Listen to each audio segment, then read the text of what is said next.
Oh, hello, hello. Should be live. Let me see. Everything is going crazy. Happy Valentine's Day. See where my heart. Free Tax USA, where federal filing is always free. Playing. Sorry. We went out to dinner, so we had a good dinner. We went with Michael and Gia and Ethan's girlfriend and Luke and of course Jimmy, and we had a great time. We went to Texas Roadhouse and it was extremely good. Haven't been there in forever. I don't even really remember the last time I've been there. It's been years. And it was really nice. And then my son and Gia got me roses and flowers. And Jimmy got me candy. And I have the same candy that Bucky has. But now, because I have this silly thing, it's not showing. And what did I just drop? Oh, nothing. Okay, and my flowers are behind me, but you can't see them. So I can't get rid of this thing. I'm going to work to get rid of this thing tomorrow. So anyway, yeah, we all had a good time. And, and it's Michael's birthday, so went down, we got this big cake at the bakery. And nobody could eat the cake, so now we're going to do that on Sunday. Because he's working tomorrow. We might do it, but it's going to be bad weather, so we could do it, go down to the restaurant and do it tomorrow night, but it's going to be bad weather, so it's going to be probably Sunday. So that's where we are with that. Hello to Scooter was first. It's Bink, Al, and Gail, and Linda, and who else is here? Hold on, I'm not in that thing there. Okay. And all of you other people that are watching and lurking, hello. No trials. Wait, today's Friday. There were trials, but we weren't following any of them today. The Monica Cimentelli is going to be out on Monday. It's a holiday. And then it'll be back on Tuesday. So I know there's also that rose petal case, and I don't know if you guys are following that. That's down in South Carolina. I tried to tell you guys about that. I just thought that there's a tiny little protractor and a tiny little compass. And I don't even know why this is here like this, and there should be a tiny little ruler. And now I'm going to have to go and see where that went to. Oh, here it is. A teeny tiny little ruler. Look at this, Jimmy. What? Look at this tiny little ruler. Okay. And a tiny little protractor. Oh my goodness. Look at this. That And a tiny little compass. this is Here, just put it in here so it's... protractor. Yeah. This is, I thought that's a protractor. It's a protractor. Wait, wait, isn't that a protractor? And this is a little. Yeah, and a Oh, compass. I think it's really, really cool. And a little tiny ruler. Okay. So, what is it, an inch? I don't even, yeah, is it, what is it, an inch? Hey Luke, what are you doing? Hey, Dad, What? you think we power what? Oh, the heat's on. You're going Power down to is work on? off? Yeah. Let's see what this is. I don't, yeah, I think it's about an inch, Bink. Let me see. I'll tell you what it is.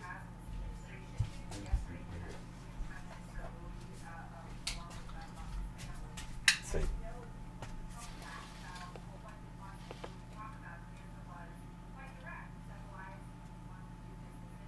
Is it 1 inch? No. What is it? It is one. Looking at. Let's see. Exactly. Inch and 1/8. An inch and an eighth? Maybe short. No, inch and 3/16 here. Inch and 3/16. Inch and 3/16. Okay, let me put this over here so we don't lose this. You are in your room. Okay, Bink said hello, Jimmy. Hello, Bing. Bink said hello, Jimmy. Yeah, no, we had, the dinner was really good. We haven't been to the Texas, I don't think we've ever been to the Texas Roadhouse in forever, probably in a long, long time. We used to go there a lot, and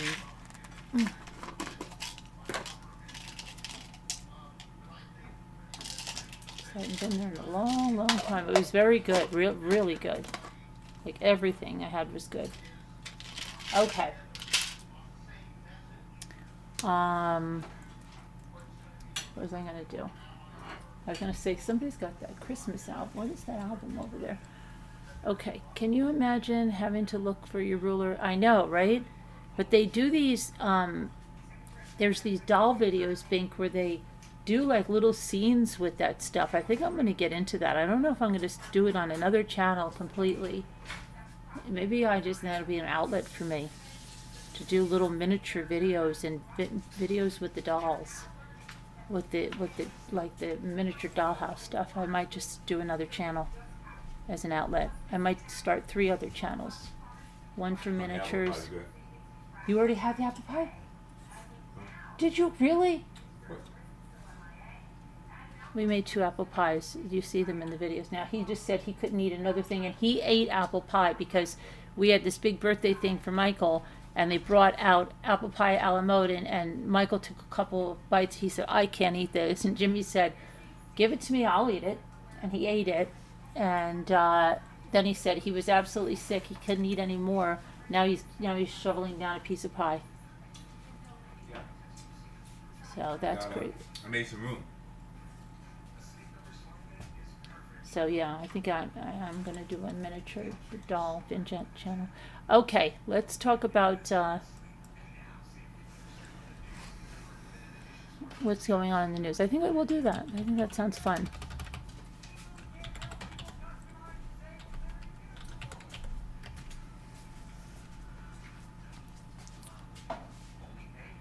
Are you having another piece?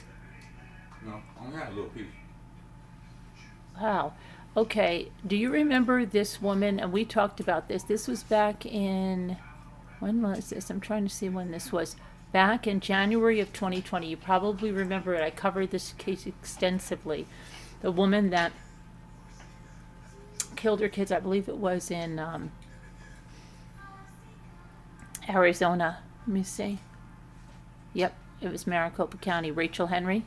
Anybody remember this? You probably will when I tell you about it. You know, these things are 5 years now. So was Megan Boswell. But she was this one that, another one that killed her kids. And she killed, I believe it was 3 of them. And let me see. Yep. She had a 1-year-old, a 3-year-old, and a 7-month-old.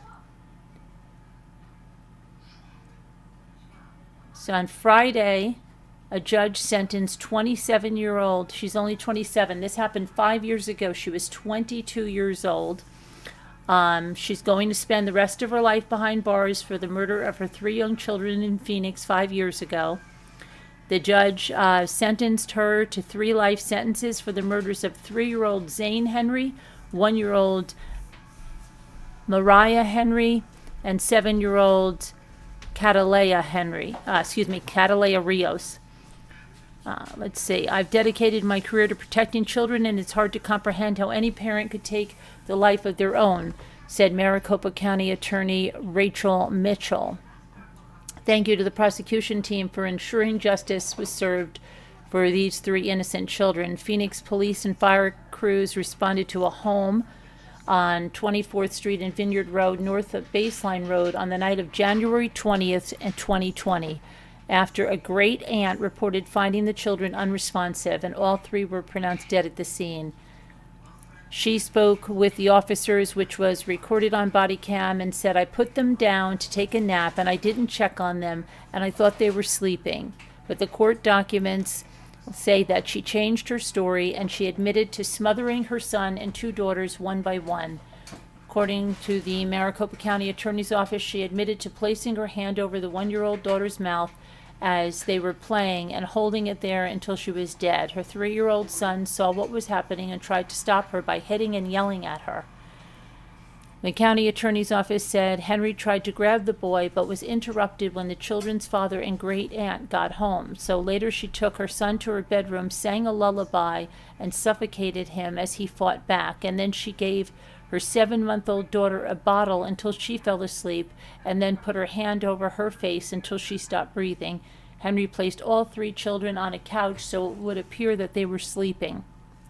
Within days of Henry's arrest, a Maricopa County grand jury indicted her on 3 counts of first-degree murder, and they wanted to seek the death penalty.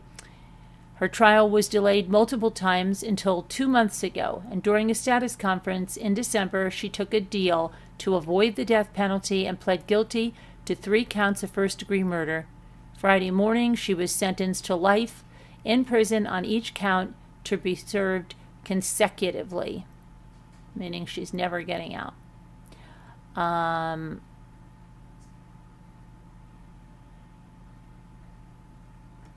Yeah, unbelievable.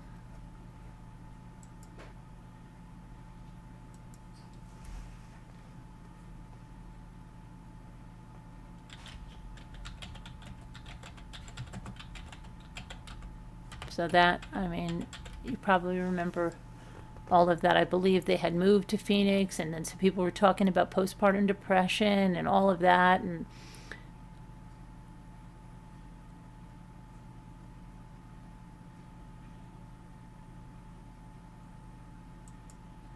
let me get this here. Hold on. There's some more information, so just hang on.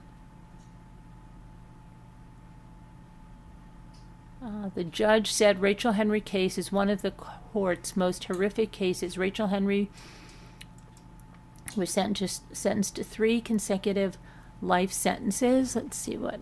Rachel was 22 years old when she was arrested in January 2020 after the children were found unresponsive in the home. Let's see. As part of the plea agreement, prosecutors agreed to drop the death penalty and told the judge they believed the plea deal was justice. No one gave impact statements at Russell's sentencing. Can I have you? However, prosecutor Christopher Salmons relayed how everyone involved in the case, including family and first responders, has been affected. Salmons emphasized how the children were completely helpless and the murders were senseless and cruel, but acknowledged that Rachel has taken responsibility for her actions. Her defense attorney, Alan Tavasoli, stated postpartum depression, among other mental health issues, and the lack of support were a factor in her actions. This is an explanation, not an excuse. In no way does it justify what she's done. And Tavasoli further stated that she accepts her sentence. A separate hearing regarding restitution was scheduled for April 4th.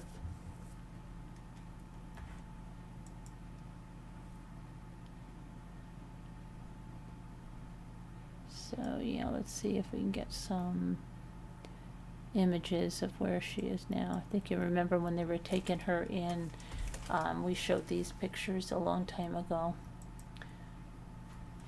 when this happened.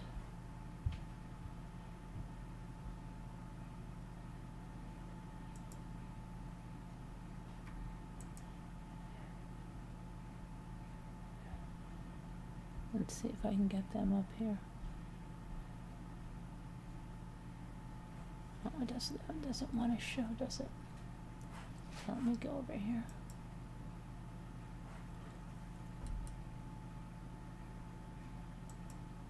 Do it this way.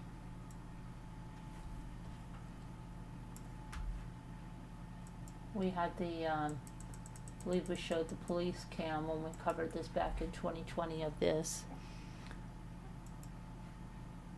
And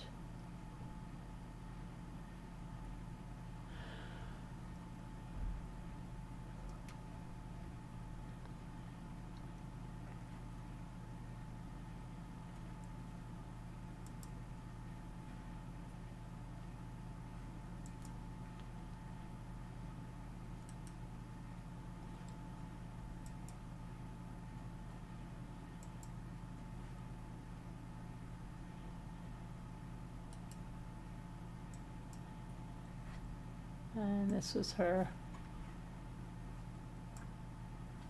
today.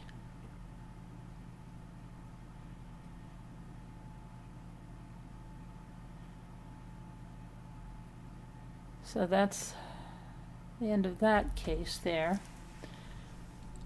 Now, I don't know why this is going around. It's Idaho murder suspect Brian Koberger could walk free due to bombshell DNA evidence. I don't think so. I don't think so. Okay. The defense lawyers for Brian Koberger are optimistic that newly uncovered DNA evidence will help prove his innocence. Yeah, they found some other DNA, but it's the genetic materials were found on a handrail at the home where the crime was committed. That could be anybody that was there at any time. How many? 6 college students lived there? Or 1, 2, well, the 2 upstairs, the 2 downstairs, and 5, right? And had parties, people over. You're going to talk about something on a handrail?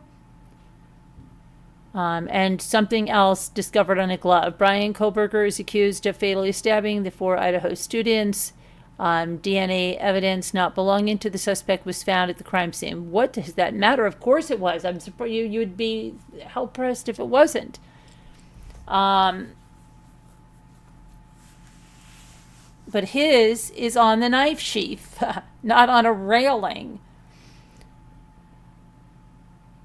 Okay, what seemed like an open and shut case took a new twist with the discovery of DNA from 2 other males at the crime scene. One genetic sample was found on a handrail in the home, while the other was discovered on a glove just outside.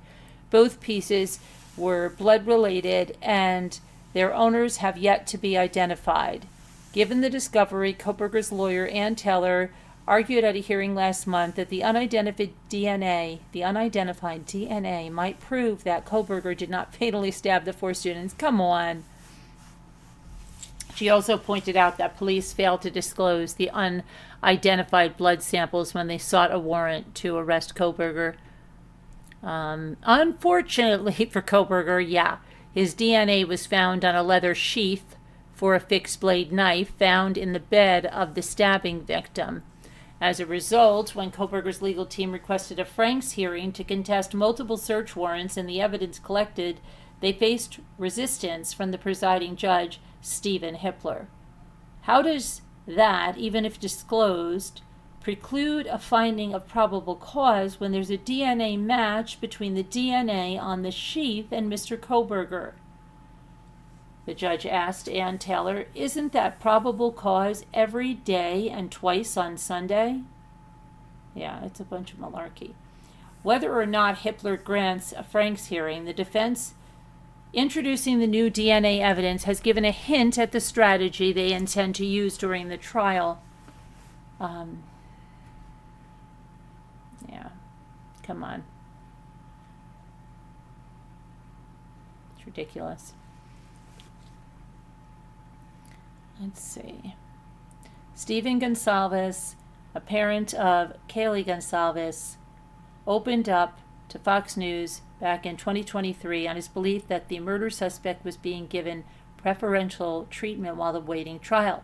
He received alleged information that Koberger had privileges like special food and internet access. Gonsalves had been told that his privileges before the trial, like having 5 suits, access to video and a computer, and getting special vegan meals, are nothing like we've seen in Idaho's history. The father of the victim, Kaylee, added that he personally saw the moment when police decided not to handcuff Koberger during a court hearing. Koberger's trial is set for August of this year and will take place in Idaho's capital, Boise. It was initially meant to be held in Moscow, where the murders occurred, but was moved due to the defense claiming that he would not get a fair trial there. Let's see. The 30-year-old will be tried to determine his innocence or guilt regarding those charges. Afterwards, there will be another trial to determine whether he should receive the death penalty if he is convicted. Due to the trial potentially having 2 phases, It is expected to last until November. Jury selection will begin in late July after all pretrial motions have concluded.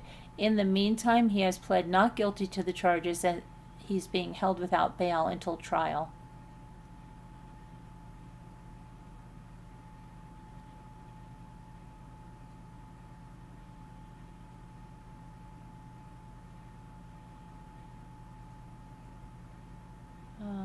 Let's see here. Now we have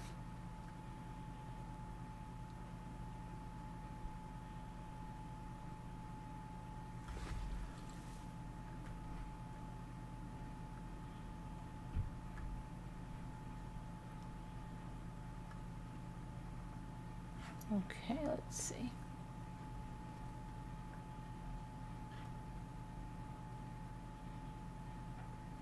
So they're going through with a lot of executions right now, okay? There was an execution in Texas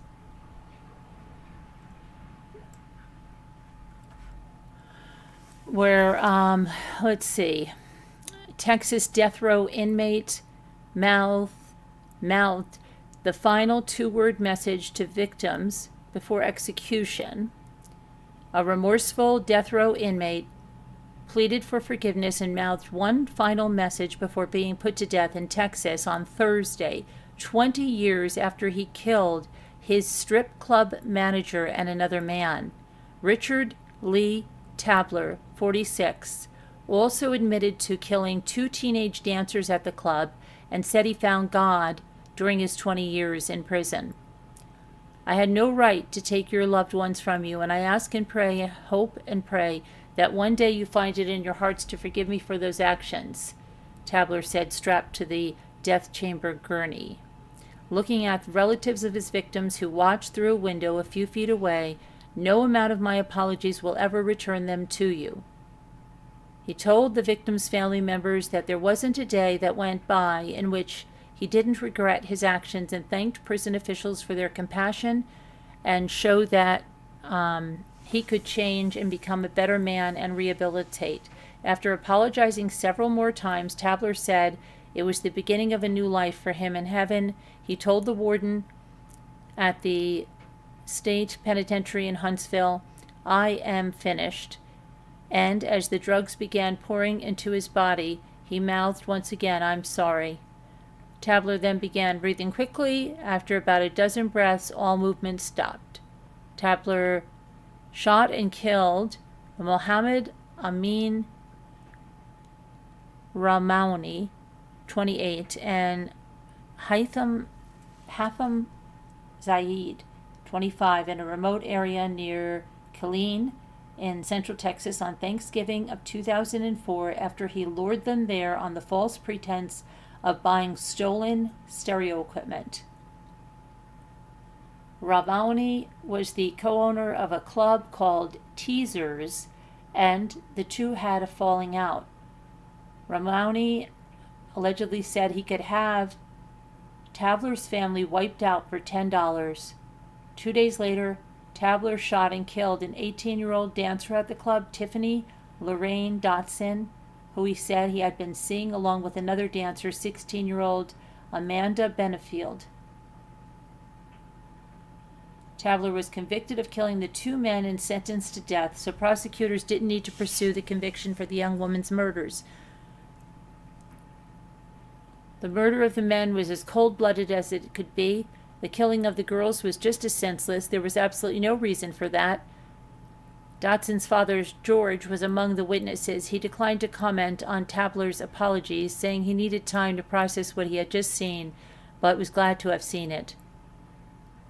"I couldn't wait," he said. "It took me 20 years to get here. Today is for Tiffany," said her godfather, Tom Newton, "and this is justice." During the sentencing phase of his trial, prosecutors introduced Tabler's written and videotaped statements saying he killed Dotson and Benefield because he was worried they would tell people he had killed the men. Tabler had asked several times for the courts to stop his appeals and let him be executed. His lawyers questioned whether he was mentally competent. In 2008, he prompted a massive lockdown throughout the state's 150,000 inmate prison system when he smuggled a cell phone into the state penitentiary in Huntsville and began making death threat phone calls to then State Senator John Whitmire, who is now the mayor of Houston. So that's that. Apparently he wanted to be executed a long time ago. And, there's a lawsuit against Diddy and Jay-Z that's been voluntarily dropped. Yeah. That was interesting. We'll talk about that in a minute.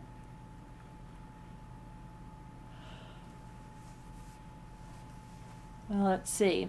George John Hansen. Let's see what's with him, because he's so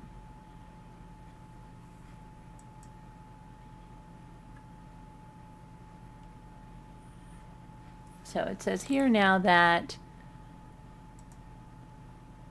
Attorney General, well, hold on a moment. Attorney General Pam Bondi has ordered the transfer of a federal inmate to Oklahoma so he can be executed. So there is a sweeping execution order to more actively support the death penalty.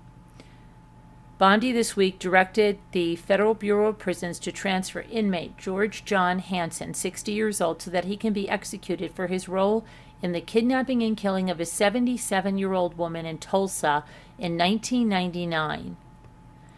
The Department of Justice owes it to the victim and her family, as well as the public, to transfer inmate Hansen so that Oklahoma can carry out this just sentence. Oklahoma Attorney General Gentner Drummond, who sought Hansen's transfer last month, praised Bondi's swift action. He requested Hansen be transferred before Oklahoma's next execution on March 20th so that he will be eligible for the next available execution date, likely in June. Hansen was sentenced to death in Tulsa County, Oklahoma, after he was convicted of carjacking, kidnapping, and killing Mary Bowles after he and an accomplice kidnapped the woman from a Tulsa shopping mall. Mary Bowles, I thought that was a little girl whose murder they solved. No, huh? Hansen, whose name in Oklahoma court records is listed as John Fitzgerald Hansen, has been serving a life sentence in federal prison in Louisiana for several federal convictions, including being a career criminal that predate his state death sentence. Hansen's attorneys with the Federal Public Defender's Office did not immediately comment on the order. Okay. I don't know why I think that's that young girl, Mary, or something had to do with somebody that found. I don't know.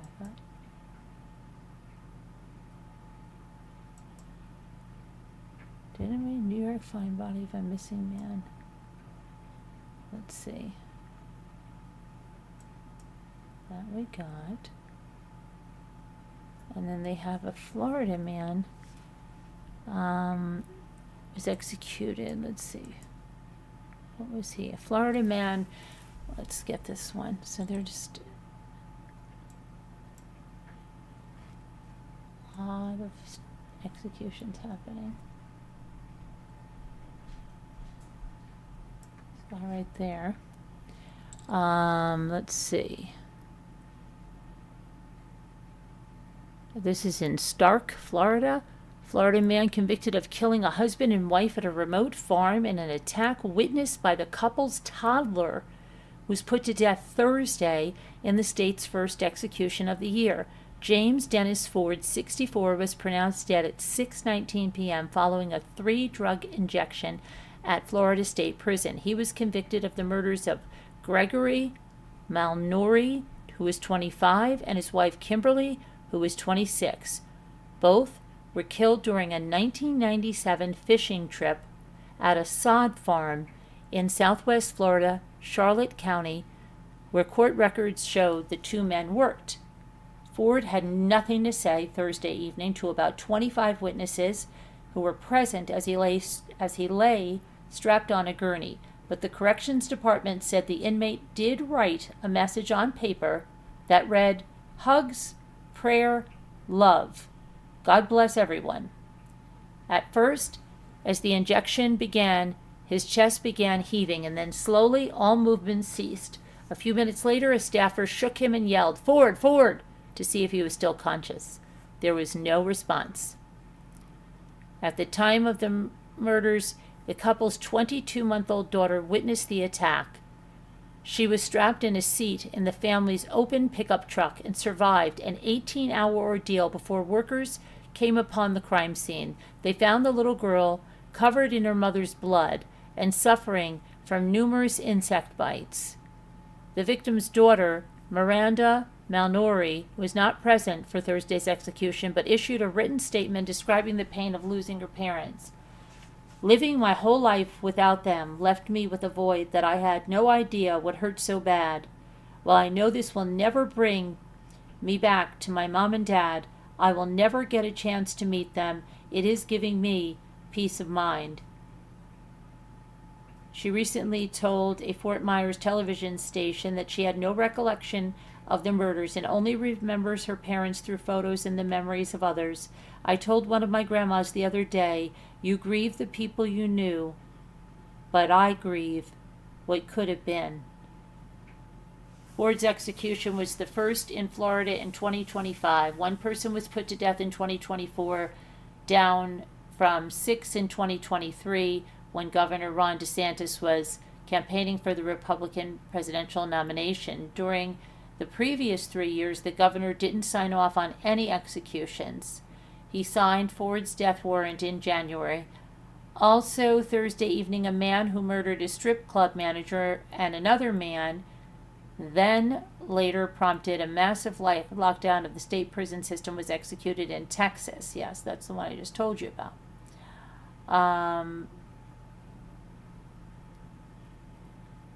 Court documents show that Ford attacked Gregory Malnori after the group arrived to go fishing, shooting him in the head with a .22 caliber rifle, beating him with an axe-like blunt instrument, and finally slitting his throat. Kimberly Malnori was beaten, arred, and then shot with the same rifle. Ford initially told investigators that the Malnoris were alive when he left them to go hunting, suggesting someone else killed them. Prosecutors say in a court filing that there was overwhelming proof that Ford was responsible for the murders, and they are. The rifle was later found in a ditch near where Ford's truck had run out of gas, and prosecutors presented DNA evidence at his trial, convicting him of both murders. The jury voted 11-1 to recommend the death penalty, to which the trial judge agreed. Now, I don't understand how the little girl, where was the mother murdered that the little girl was covered in her mother's blood. The court noted that only defendants whose chronological age was under 18 at the time of the crime can be ineligible for the death penalty, and because Ford was 36 at the time of the murders, it was impossible for him to demonstrate that he falls within the age of exemption. Said that the court rejected claims that he has an IQ of about 65 at the time of the murders. That puts him in the intellectually disabled category with a mental age then of about 14, therefore ineligible for execution. So they said, no, he was 36. It doesn't matter. It's not clear from court records why these murders happened. Part of Ford's defense was that he suffered from abuse as a child and became an alcoholic like his father, drinking about a case of beer a day along with liquor. He also suffered from untreated diabetes, sometimes leading to blackouts and erratic behavior. At trial, Ford also was convicted of battery with firearm and child abuse. The Death Penalty Information Center said Florida uses a 3-drug injection of a sedative, a paralytic, and a drug that stops the heart to put inmates to death.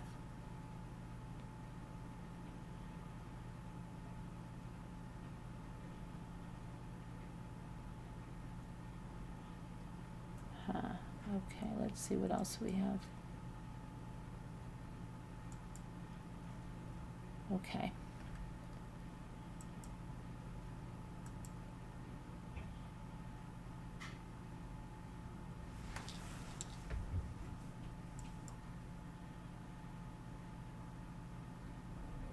All right, let's see.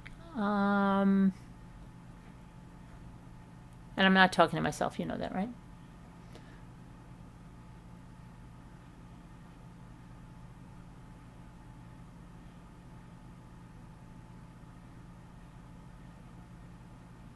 I told you yesterday about the humpback whale that swallowed that kayaker, right? That was crazy.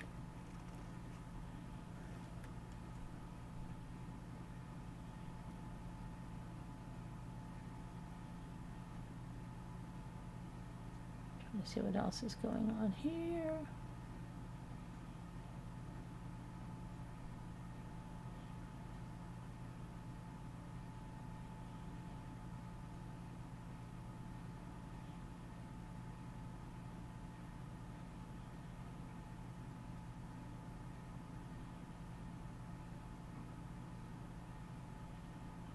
Very cold weather is coming. Okay, I don't know how Linda said it's going to be warm or something tomorrow, but we're getting very, very cold weather. And I looked for the rest of February. We are going to be cold, very cold.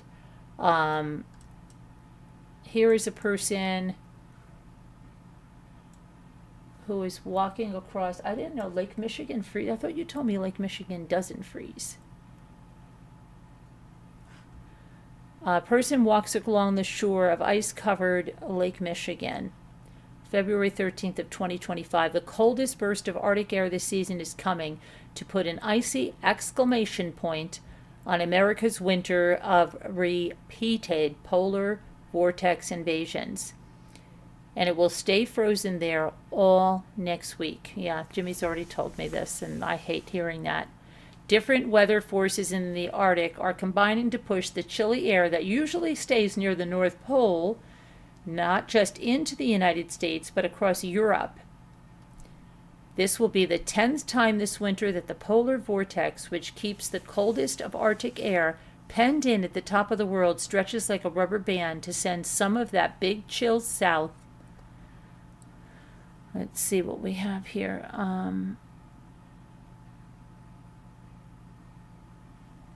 This winter, with record snow in New Orleans and drought and destructive wildfires in Southern California, has not been normal.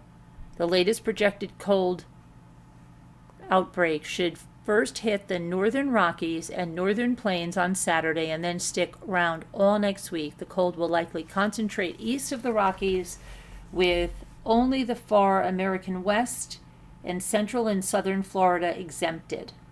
So I don't know where Linda thinks she's going to get warm. On Tuesday, expect the lower 48 states to have an average low of 16.5 degrees Fahrenheit, and then go down to 14 degrees on Wednesday. Sometime next week, 89% of the contiguous United States will be below the freezing mark, and 27% of the lower 48 will be below zero. That's according to the National Weather Service forecast. Meteorologists expect strong winds to make the cold feel even worse.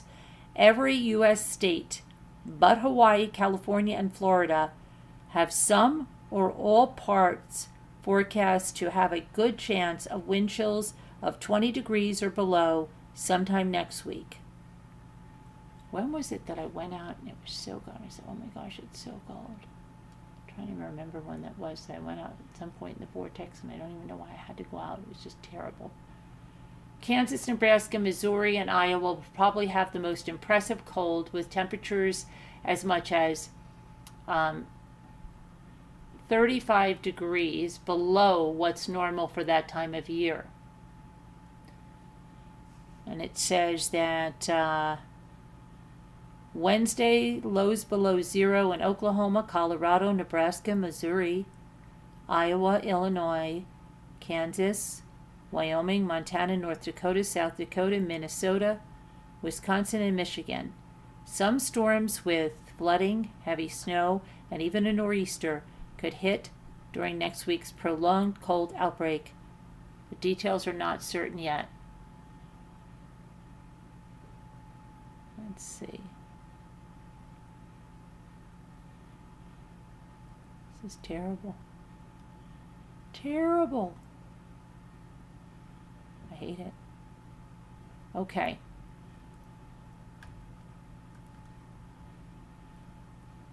And then here's another case we were following, that murder in Fiji. Remember that guy that murdered his wife? She was a pharmacist, I believe. No, hold on a minute. This is a different one. Let me see if this is a different guy. Isn't that crazy? There's more than one that murdered his wife in Fiji. No, it is Christie. Is this that? Yes, I got it. A man from Memphis, Tennessee, right, was sentenced to life in prison for murdering his wife during their honeymoon in Fiji in 2022. So let's see. Let's get you a picture of this.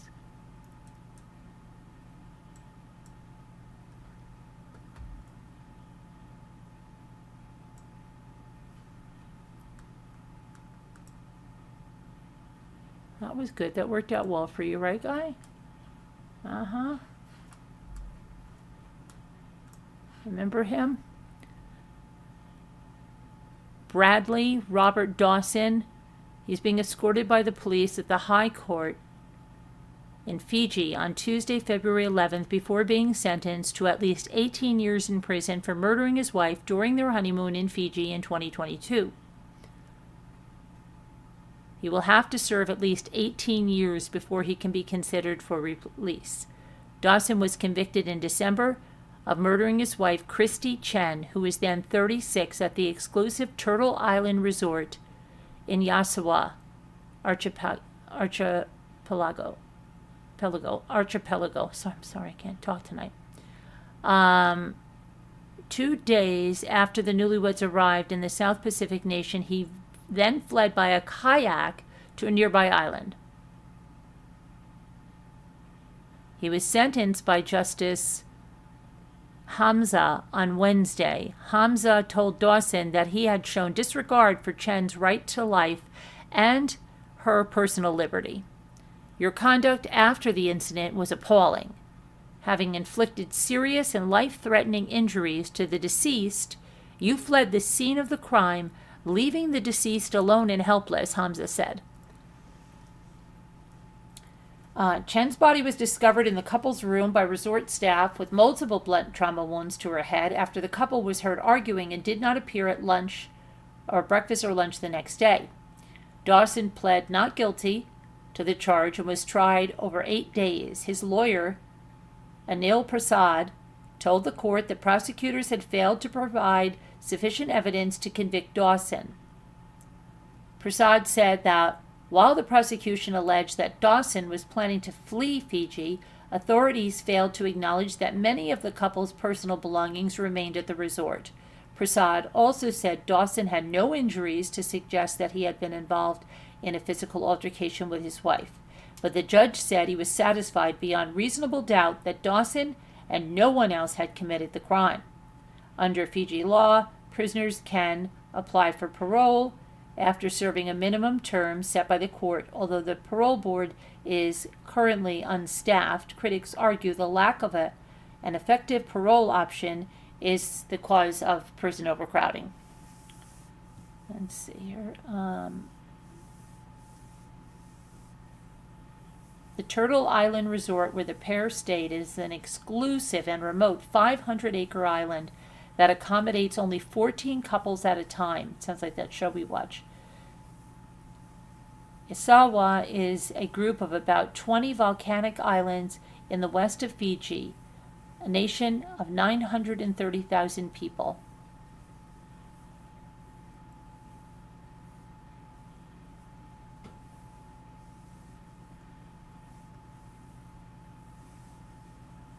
Okay, and then there's another case we have covered extensively. The dentist in Colorado who was poisoning his wife with smoothies. Remember that one? There's some updates on that case.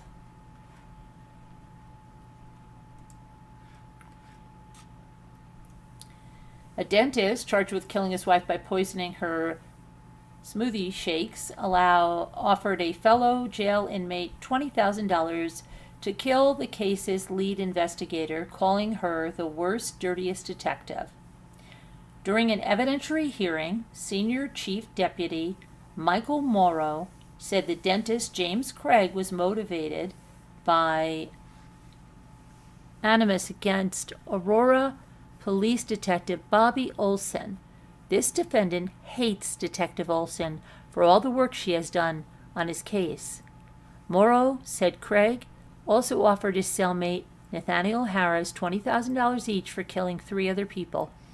A police officer, investigators haven't been able to find the other 2 jail inmates. Craig also allegedly sent letters from jail to Harris's ex-wife offering her $20,000 each for 4 people she could find to falsely testify at his trial that they knew his wife, Angela Craig, and that she planned to take her own life.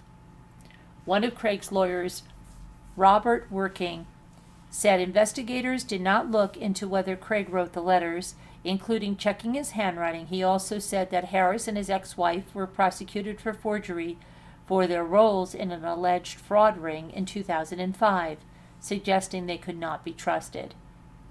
Judge Shea Whitaker said the letters included very detailed information and background about Angela Craig that could be used to fabricate a relationship with her, consistent with prosecutors' allegations. She ruled that there was enough evidence for Craig to be tried for 2 new charges filed against him based on the latest allegations: solicitation to commit murder and solicitation to commit perjury. Prosecutors will have to present more evidence at a trial, though. Craig pled not guilty to both of the new charges after her ruling. Let's see. Outside of court, Working said he could not comment on the case because of the gag order. Angela Craig, who was 43, died in March of 2023 of poisoning from cyanide and tetrahydrozoline, the latter a substance found in over-the-counter eye drops. The couple had been married for 23 years and had 6 children together.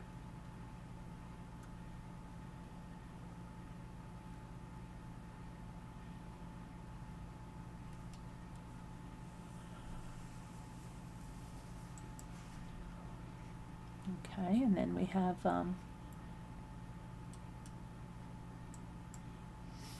probably was going to be, the vacation of a lifetime for this woman. Safari in Africa. And it didn't end well when she was killed by a hippo. A New Jersey man whose wife was killed in a horrific hippopotamus attack last year during a safari in Africa is suing the U.S. company that arranged the trip for alleging it to have failed to ensure their safety and that they did not adequately screen and supervise the tour guides. Craig and Lisa Manders were on a guided walk in Zambia in June when a hippo charged out of the water, grabbed Lisa Manders by its mouth, and crushed her head and body with its bite. Oh my gosh. Who would go on a guided walk? That would be the last place I would want to walk through there with. Oh my gosh, that's just crazy. Can you even imagine that? Oh my gosh. The lawsuit was filed against the African Portfolio, a safari tour company that's based in Greenwich, Connecticut. The company denies the lawsuit's allegations.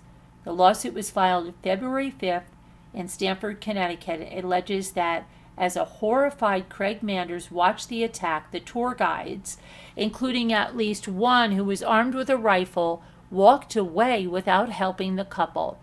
Lisa Manders, 70, suffered catastrophic injuries and died shortly after, the lawsuit says.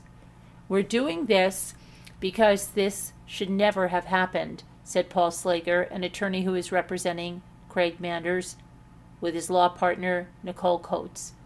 There are basic safety standards that businesses are expected to follow, and that includes people in the safari tour industry, and those were not followed, and the consequences here were absolutely devastating.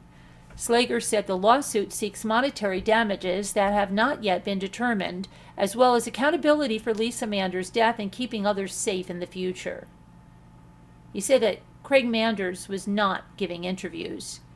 The Manders of Cranford, New Jersey were on a special anniversary trip, and it was the first time they had been to Africa. Lisa Manders had worked in the financial industry for over 40 years. She loved cooking and traveling and visiting New York City, where she was born in Queens in 1953. 1953? Oh, she'd be 72 now. Oh, right, this happened 2 years, 70, yeah. Interesting. The couple had 3 children and a granddaughter. The couple's lawyer, Rodney Gould, said it was the company's lawyer, Rodney Gould, said it was not negligent or reckless in connection with Lisa Manders' death. He said African Portfolio only arranged the couple's lodging, and the owners of the lodging, Chiawa Safaris in Zambia, provided the tour guides. It's a horrible tragedy when somebody goes on one of these trips and is injured or killed. It's awful, Gould said. I think it's important to understand what African Portfolio's role is in this. It's a tour operator. It arranges trips. It puts together the pieces. He added, my client didn't conduct the safari. It arranged it. It booked all the components. Gould also said the company was not negligent in vetting Chiawa because it has an excellent reputation. He said African Portfolio will either ask a judge to dismiss the lawsuit or request that the matter go to arbitration, which was a condition of an agreement the Manders signed for the trip. In a statement, African Portfolio did not directly address the lawsuit. It said Chiawa arranged the walking safari, and guests were accompanied by an experienced and highly trained guide, a ranger, and an armed National Park scout. It said Chiawa told authorities that safety measures were implemented before the attack, and repeated warnings were issued to guests to return to the safety of the vehicle during the incident. Asked whether the guests were warned about the hippo before the attack, African Portfolio said in an email only that this statement is an accurate reflection of the event as we understand them. The company also said its founder flew to Zambia immediately after the attack and joined Chiawa's owner in ensuring that everything possible was being done to support the family and all those involved. Our thoughts and prayers continue to be with the family and everyone else involved in this tragic incident. The lawsuit, which does not mention Chiawa, says African safaris are inherently dangerous activities because of the unpredictability and sometimes aggressive nature of wild animals, and they require careful planning and execution to be completed safely. It says African Portfolio vetted and oversaw the tour guides and vouched that they were competent, qualified, and trained to keep people safe. The suit alleges that African Portfolio encouraged or permitted the Manderses to be exposed to an avoidable and highly dangerous encounter with a dangerous hippopotamus in the Zambian wilderness. It also accuses the company of failing to provide safe conditions during the wilderness walk and failing to ensure that the tour guides were adequately selected, screened, supervised, and trained to provide a safe experience.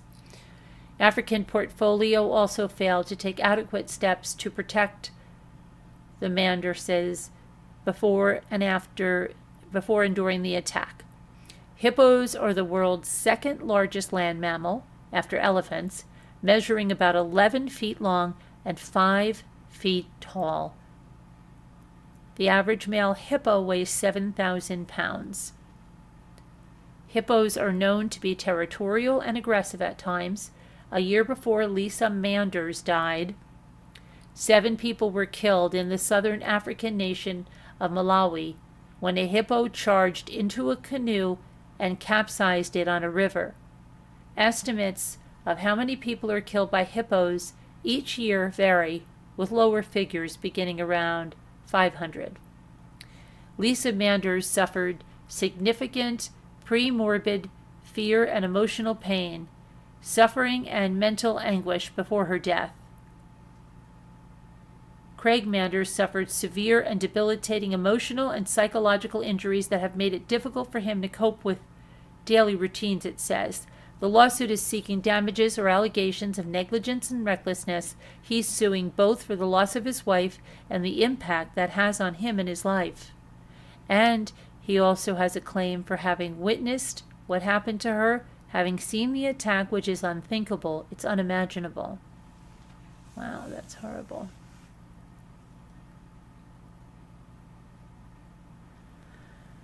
Absolutely horrible.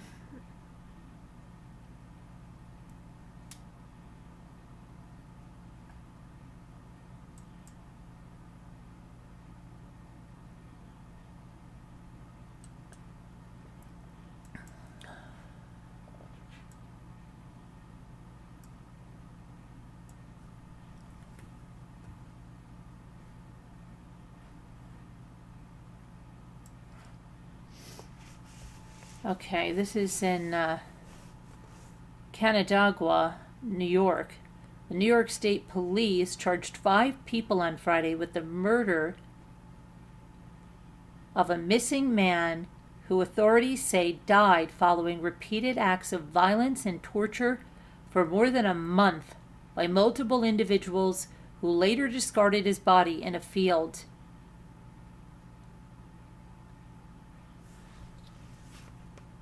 The victim, Sam Nordquist, a 24-year-old transgender man originally from Minnesota, was reported missing on February 9th. Police said he arrived in New York in September and he lost contact with loved ones. Mayor Kevin Sucher, commander of the state police troop that includes the Finger Lakes region, said the facts and circumstances of the case were beyond depraved and by far the worst homicide investigation the office has ever been part of. No human being should have endured what Sam endured, he said during a televised news conference. Police did not share many details of the case, noting it remained under active investigation. When asked if Nordquist's torture and death were considered a hate crime, Captain Kelly Swift of the New York State Police, Troop E, Bureau of Criminal Investigation, said police hadn't ruled it out but stressed the investigation was continuing. Investigators also need to determine Nordquist's relationship with the suspects as well as the suspects' relationships with one another. The rest include Precious Arzuaga, 38, Patrick Goodwin, 30, of Canandaigua, Kyle Sage, 33, of Rochester, New York, Jennifer Crijano, 30, of Geneva, New York, and Emily Motaika, 19, of Lima, New York. All 5 were charged with second-degree murder after police on Thursday searched a room at Patty's Lodge Motel in Canandaigua, the last place Nordquist was known to be staying. All 5 were being held in police custody pending arraignment. It was unclear whether any had obtained an attorney. The investigation has so far revealed a deeply disturbing pattern of abuse that ultimately resulted in Nordquist's death, and said Swift, who called it one of the most horrific crimes she has ever investigated in her 20 years of law enforcement.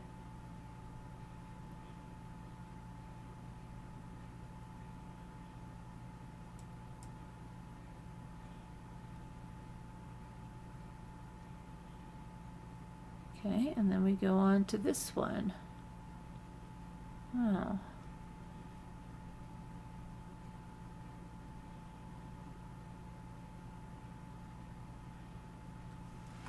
Let me get a graphic for this.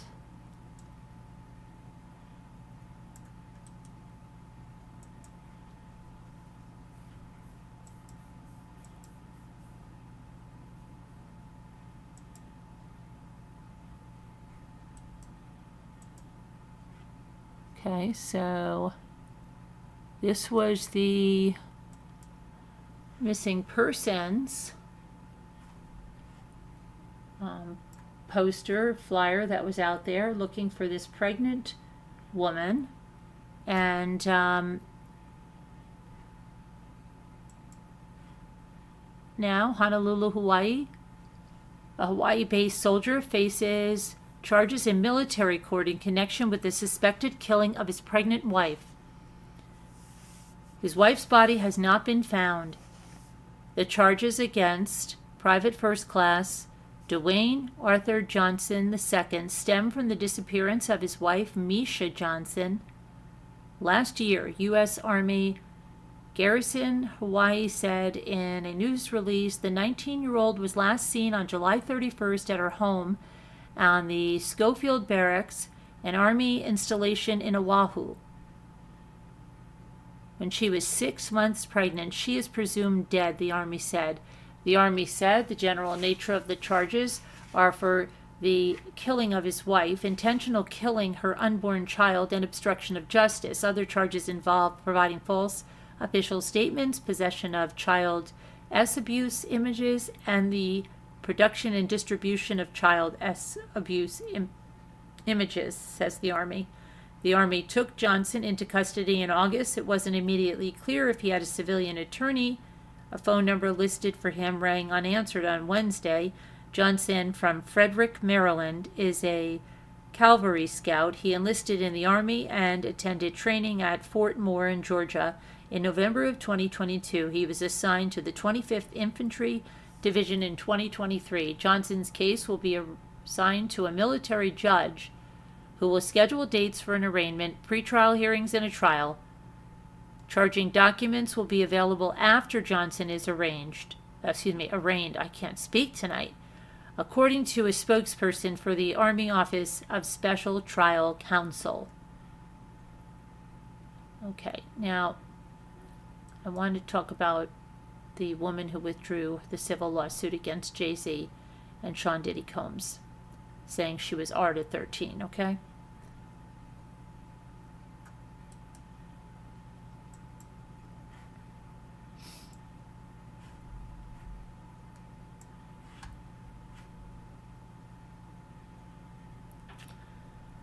So, an Alabama woman who said she was AR'd by rappers Jay-Z and Sean Diddy Combs when she was 13 years old withdrew her civil lawsuit against both men on Friday.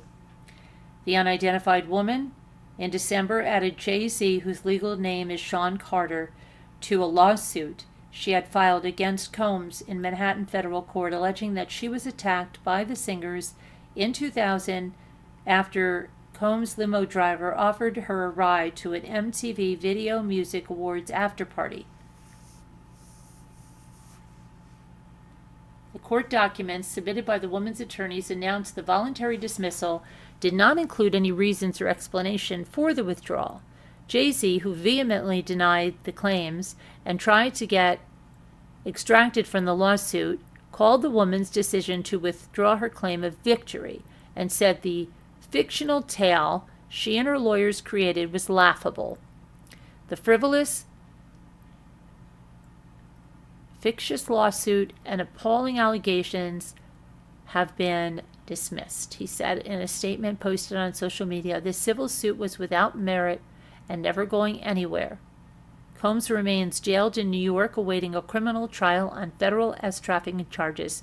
He also faces a wave of assault lawsuits, many of which were filed by the plaintiff's lawyer, Tony Busby, a Texas attorney who says his firm represents over 150 people, both men and women, who allege abuse and exploitation by Combs. Lawyers for Combs said dismissal of the lawsuit without a settlement confirmed that other lawsuits he is facing are built on falsehoods. For months, we have seen case after case filed by individuals hiding behind anonymity, pushed forward by an attorney more focused on media headlines than legal merit. Just like this claim, the others will fall apart because there is no truth to them. Combs has never assaulted or trafficked anyone, man or woman, adult or minor. When asked for a response, Busby responded, "No comment." Busby's firm, which has set up a 1-800 number for accusers, has filed a wave of lawsuits against the hip-hop mogul. Busby's lawsuits allege that many of the people he represents were abused at parties in New York, California, and Florida, where individuals were given drinks that were laced with drugs. Statements from both rappers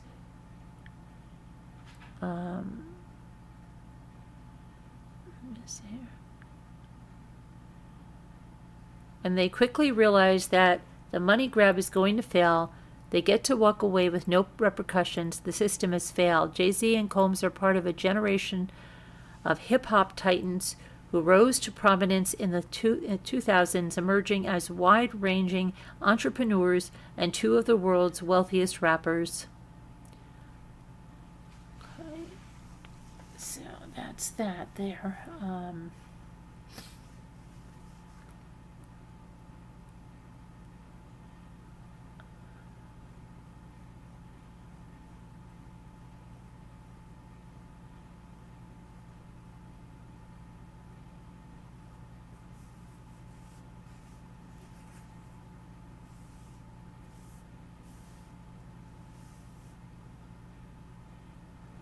Let's see. What is this about? This is crazy. What is this? Hold on a second. This is crazy.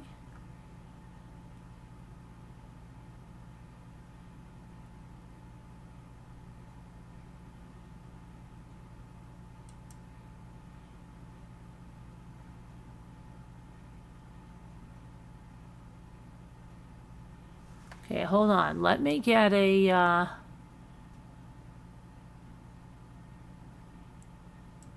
graphic for this.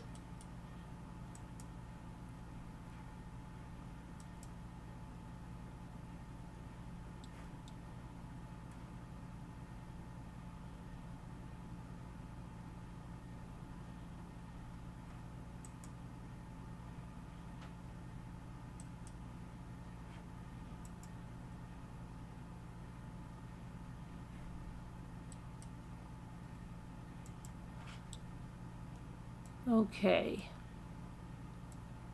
so let's put this over here. 333, look at that. All right.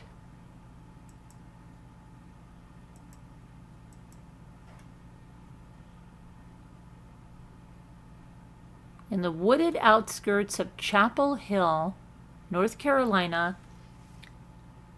a landlord noticed odd sights at two of his rental properties. Tenants wore long black coats and parked box trucks outside of the duplexes. They ran an electric cord from one box truck into one of the condos and kept a stretcher inside another. A neighbor remembers similarly dressed figures walking around at night holding hands, and they never spoke.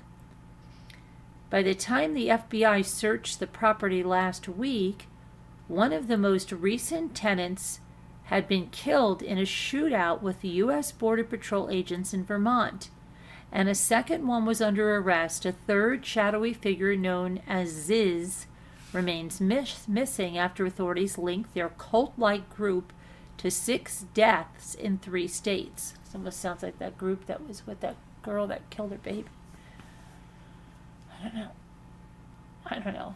No, not really, though. Just the names. Officials have offered few details of the cross-country investigation, which broke open after the January 20th shooting death of a Border Patrol trooper in Vermont during a traffic stop. Court records and online postings tell the story of how a group of young, highly intelligent computer scientists, most of them in their 20s and 30s, met online, and they shared anarchist beliefs and became increasingly violent. Their goals aren't clear, but online writings span topics from radical veganism and gender identity to artificial intelligence. At the middle of it is Ziz, who appears to be the leader of the strange group, who call themselves Zizians. She has been seen near multiple crime scenes and has connections to various suspects. She was even declared dead for a time before reappearing amid more violence.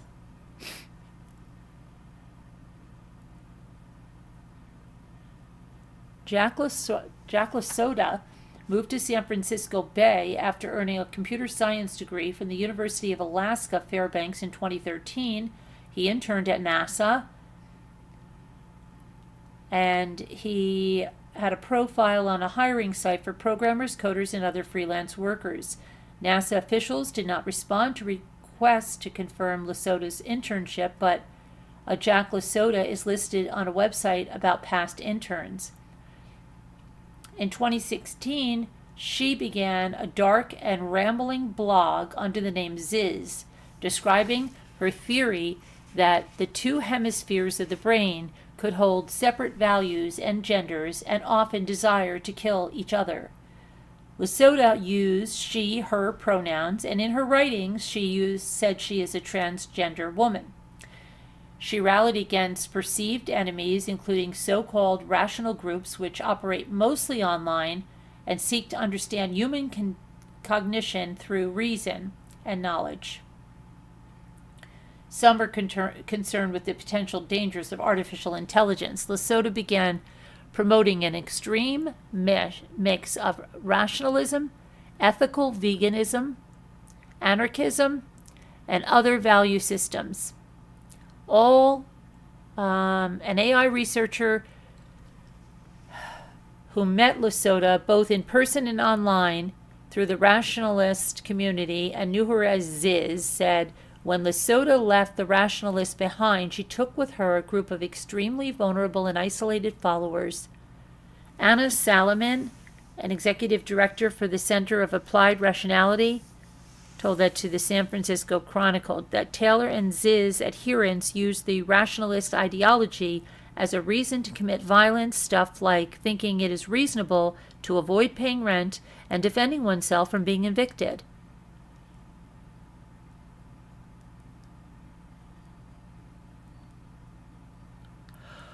So they say that these two, an elderly couple that was killed in Pennsylvania, a landlord that was attacked in California, a Border Patrol agent in a shootout in Vermont, all of that's connected to them.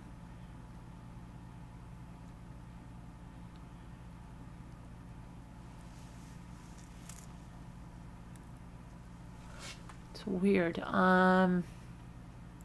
The last sighting of Ziz, let's see. Lasoda also has been living there, they say, 2 condos in North Carolina where the landlord and the neighbors now say they saw the odd behavior. Lasoda also had been living there as recently as this winter. Expressing similar concerns, a neighbor who lived on the other side of the duplex recalled seeing these people wearing long black robes and tactile clothing. They rarely came out during the day, but could walk around the neighborhood and in the woods at night. Sometimes all 3 of them would go for a walk, and they all held hands. They seemed to care for each other a great deal. Okay, so we don't know who these people are. This is a crazy cult? Okay. I don't really understand this very much, but something to look into, right?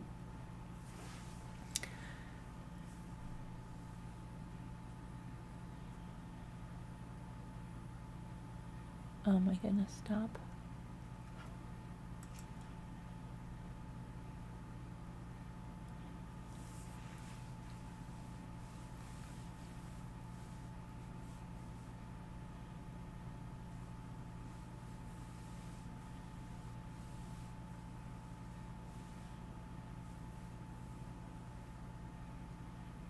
What is that?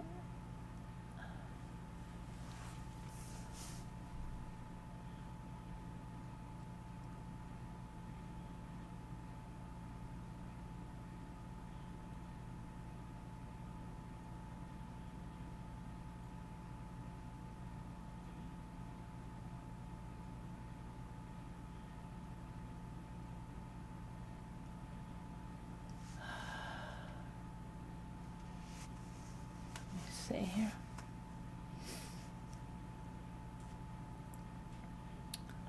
Trying to see what else we have here.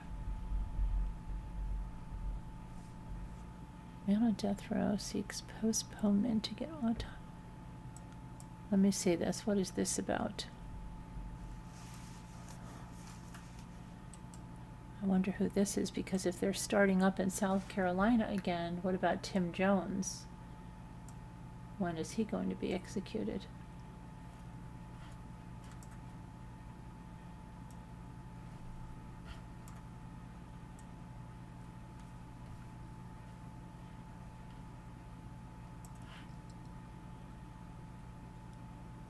A condemned man who is the next person scheduled to be put to death in South Carolina is again asking, I think we heard about this too, so it's again asking for his execution date to be postponed because his lawyers have not received the autopsy report from the last execution 2 weeks ago. The state Supreme Court rejected a similar request earlier this month by Brad Sigmon. His attorney said in a motion on Friday that the situation has become more urgent because he faces a February 21st deadline to decide whether to die by lethal injection, firing squad, or the electric chair. Sigmon's execution is currently scheduled for March 7th. He was convicted in the 2001 baseball bat killings of his ex-girlfriend's parents at their home in Greenville County.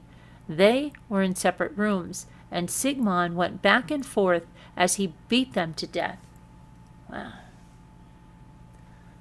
If Sigmon refuses to choose an execution method, he would be electrocuted.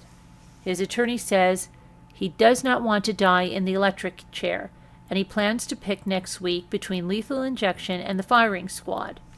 But Sigmon is hesitant to choose lethal injection because witnesses to the 3 previous executions since the state moved to use a massive dose of pentobarbital have said that even though the condemned prisoners appeared to stop breathing and moving in a few minutes, they were not declared dead for at least 20 minutes. The autopsy report has been released for only one of the executions, Richard Moore, who prison officials say was given 2 large doses of the sedative pentobarbital 11 minutes apart on November 1st. A defense expert who reviewed the results said fluid found in Moore's lungs probably made him feel like he was consciously drowning and suffocating during the 23 minutes from when the execution started to when he was pronounced dead. But another anesthesiologist who reviewed the autopsy for the state said fluid is often found in the lungs after a lethal injection, and witness accounts and other evidence gave no indication that Moore was conscious beyond 30 seconds after the sedative was first administered. Prison officials have not said why Moore needed a second massive dose or whether that is part of their normal procedures, citing a 2023 law that keeps secret the providers of lethal injection drugs, the identities of members of execution teams, and the procedures that are used. In a sworn statement issued after an execution date is set, Corrections Director Brian Sterling certifies that each method is available, including saying lethal injection is available via a single dose of pentobarbital. Sigmon's lawyers have not yet seen the autopsy report on Marion Bauman, who was executed by lethal injection on January 31st. There was no autopsy after the execution of Freddie Owens at his request due to religious reasons. Sigmund's lawyers are asking for more information about the lethal injection drug, a request rejected before the previous 3 executions. They also want his date postponed until they can get the autopsy results. South Carolina went 13 years between executions before restarting them last year after passing the Shield Law.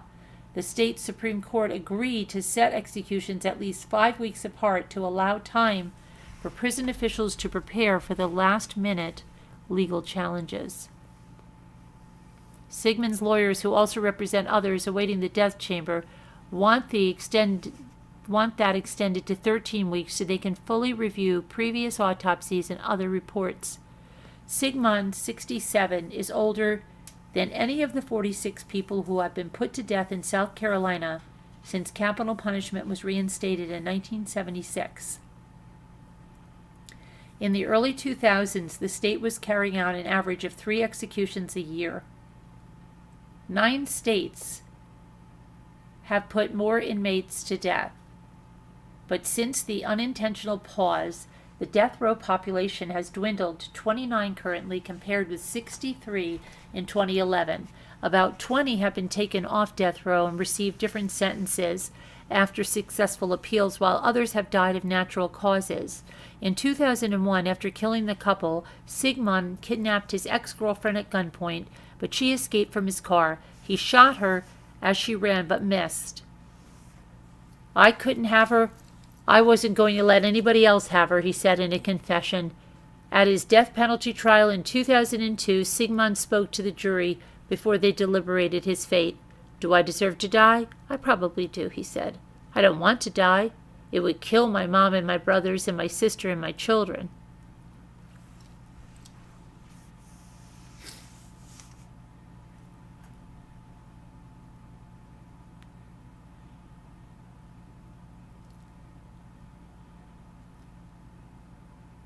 Let's see here.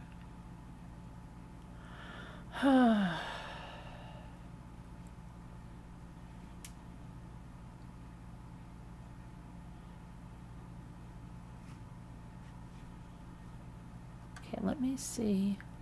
I have to see if you guys are still here. Hold on.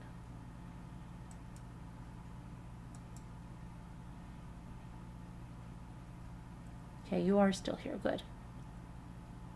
Let's see. I'm so sorry that I wasn't back in the chat. One-Eyed Blind Art. Oh, One-Eyed Blind Art, are you still here? Evie said she's having a really, really hard time contacting you if you're here, One Eye. Hi, little lady. How are you? Hello, Heart. Hello, LB, L. Cassie. One-Eyed Blind Art, are you here? Let me see if One-Eyed Blind Art is here.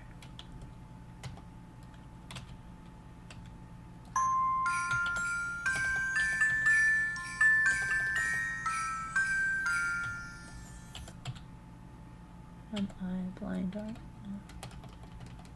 I can't get it. I don't know if Evie here? Evie, are you still here? You need to tell One Eye. Tell One Eye about everything.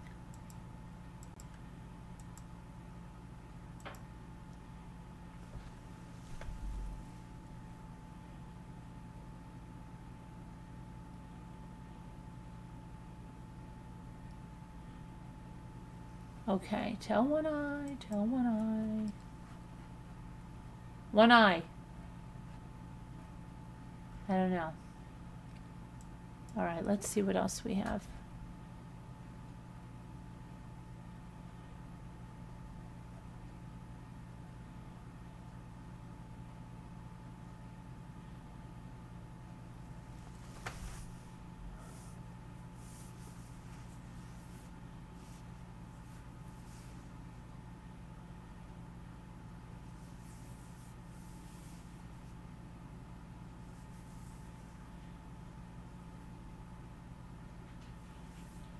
Huh.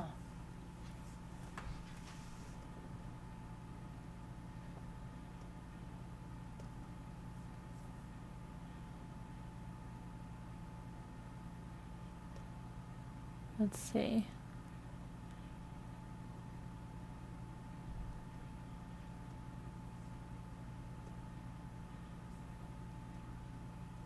Schumacher's family.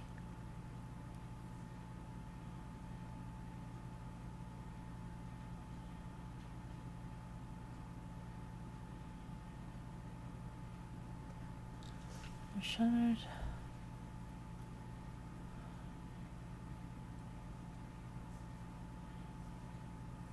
Huh. Okay.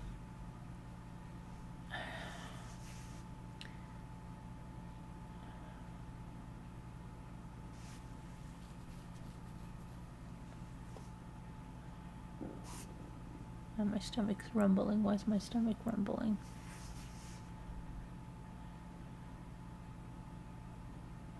Okay, so that looks like that for that part of the, uh-oh, wait, maybe, hold on, what is that guy? No. I don't think so. A Tennessee inmate on death row says he's on a hunger strike over medical care. Okay. All right.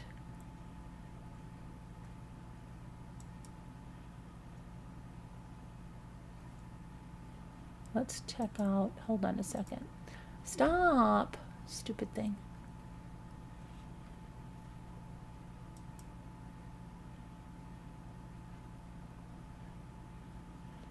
All right, let's see what happened. Harvey Weinstein. Harvey Weinstein is in the news here, and it's because he was duped, he said.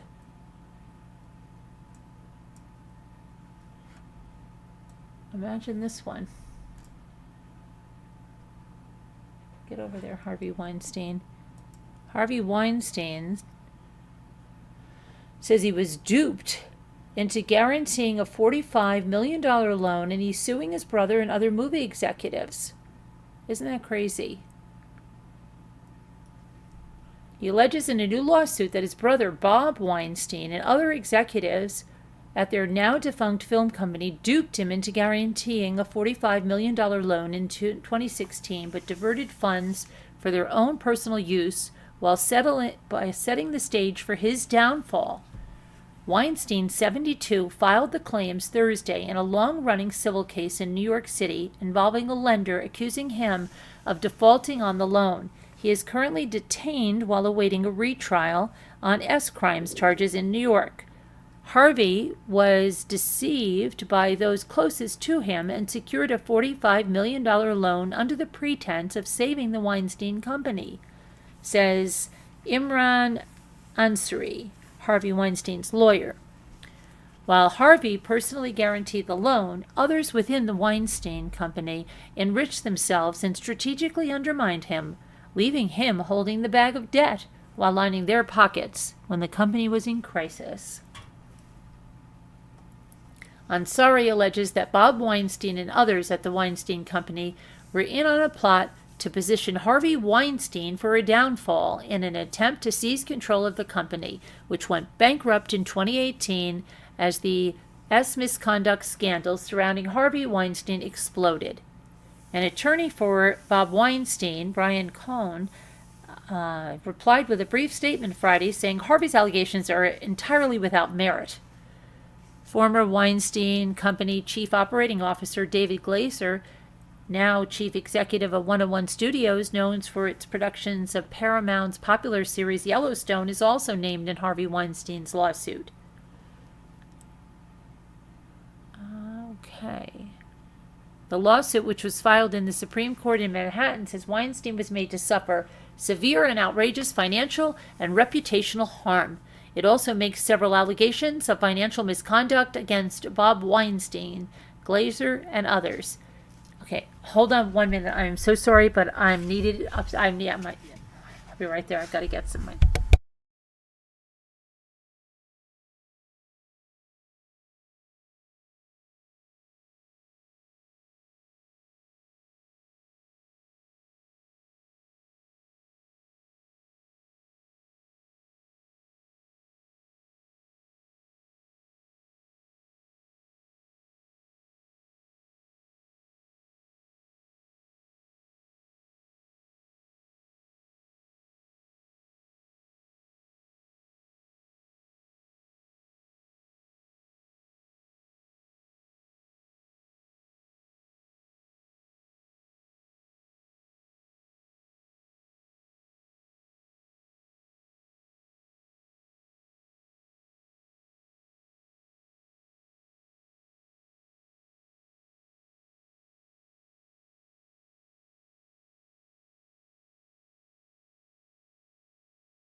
Okay, I'm back.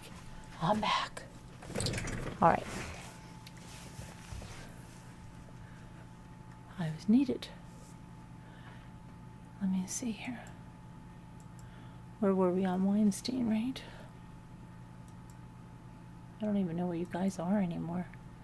Can't even find you. There you are. Okay. And I wrote that we lost it again. What did we lose? Oh, your electricity? Oh no. Okay, I'm back. I'm back. She's back. She's back. Okay, so let's see. So as a direct result of these actions, the companies were drained of, at the very least, $12 million in cash that should have been allocated to repay the loan owed to AI International. The mismanagement left the companies unable to satisfy their financial obligations, resulting in insolvency and placing Weinstein at substantial personal financial risk as the guarantor of the loan. The lawsuit filed in the state Supreme Court in Manhattan said Weinstein was made to suffer severe and outrageous financial and reputational harm. It also makes several allegations of financial misconduct against Bob Weinstein, Glasser, and others. It accuses Bob Weinstein of withdrawing at least $6 million from company accounts and under false pretenses to give himself priority over creditors, including AI International. It was shocking to discover the fraudulent transactions that went on after I left the company. I now believe that a number of these executives played a big part in my demise, Harvey Weinstein said in a statement. The lawsuit alleges that Glacier approved and received $5 million in excessive bonuses and unauthorized financial transactions and used company funds to pay his father $1 million despite no legitimate business reason. AI International Holdings sued Harvey Weinstein and the two affiliates of the Weinstein Company in late 2017.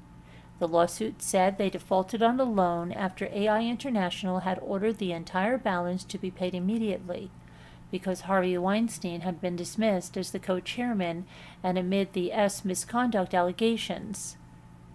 According to Harvey Weinstein, Bob Weinstein and Glacier settled their liability for the loan with AI International for about $15 million due to bad faith negotiations, leaving Harvey Weinstein responsible for the remaining $30 million plus interest.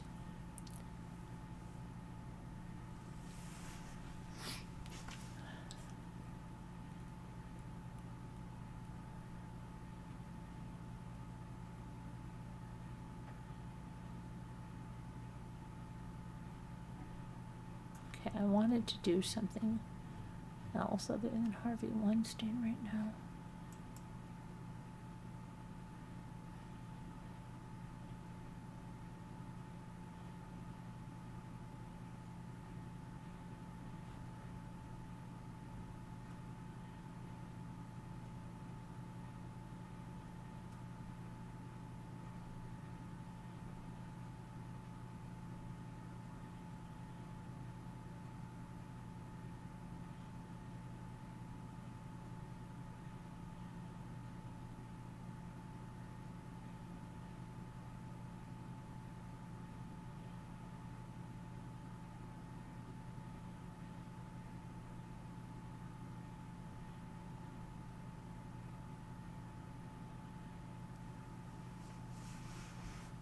Hold on a minute, let's see what we've got here.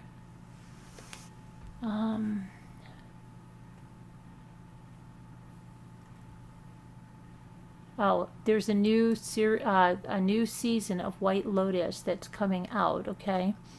Let's take a look at it. Do you watch White Lotus? We do here. You could, if you're a member of this channel or a Patreon, you could be watching White Lotus too.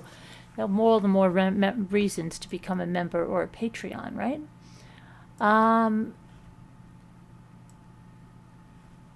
So let's talk about the new season of White Lotus. They're going to Thailand, and I believe it starts on the 16th.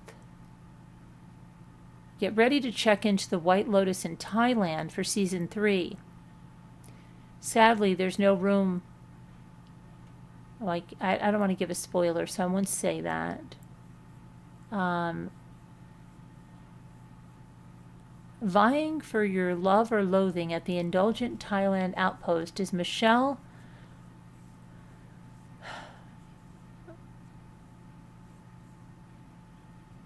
Monaghan's vacationing TV actor and Amy Lou Wood's cool Brit Natasha Rothwell is back as spa manager Belinda, herself a victim of Tanya's flighty financial ways in the first season. Let's see.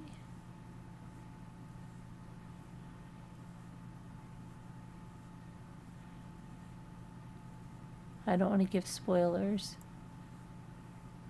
Not all of the cast found 7 months away from home easy. Wood, who previously starred in Netflix Education, says that living and working on location got very claustrophobic. Usually you wrap and you go home, but it was like wrap, and then I would walk 5 steps to my little room, and then I'd be having breakfast in the morning and be like, hi, to all the crew. That walking past, she explains, looking back on it now, she treasures the experience before she finally went home to remember who she was. It's like the Truman Show, she joked. Rothwell struggles with less existential centering. Instead of the reptilian extras, her character is half guest and half staff in Thailand on a work trip to learn new rejuvenation techniques to take back to Hawaii. I'm very delicate when it comes to green, slimy things, so I had to tap into Belinda's approach to peace and calm and meditation when I would see these little guys, she says. Each season, the cast ventures to a new White Lotus resort in vacation hotspots. This time, along with the scene-stealing monkeys and reptiles, Thailand itself gets more of a storyline than Hawaii or Sicily did during the first 2 seasons. The characters, and therefore the cast, got to explore on a sightseeing tour. They really leave the actual White Lotus resort. We see them discovering local joints, and they really take in everything that Thailand has to offer. I think that's a real departure from what we've seen before, and I think it makes the scope of the show feel a lot bigger. Audiences, too, will really like seeing so much of this country. It feels like another character.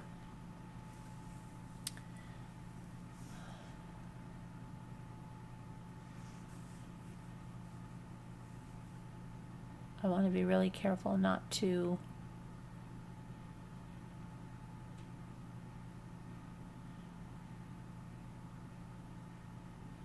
I don't want to put out spoilers.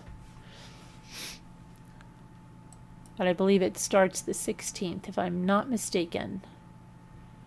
It starts on the 16th, if I'm not mistaken.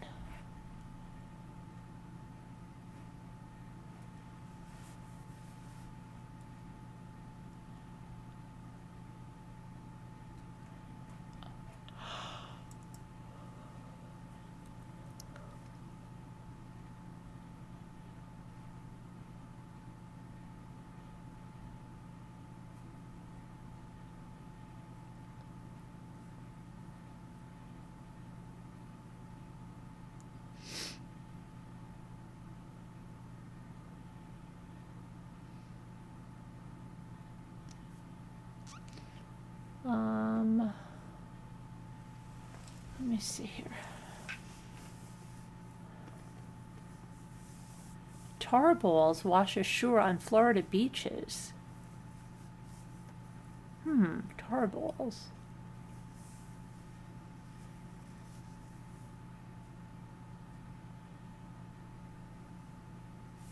Australia holds its nose for its 3rd rancid bloom of a rare corpse plant in 3 months.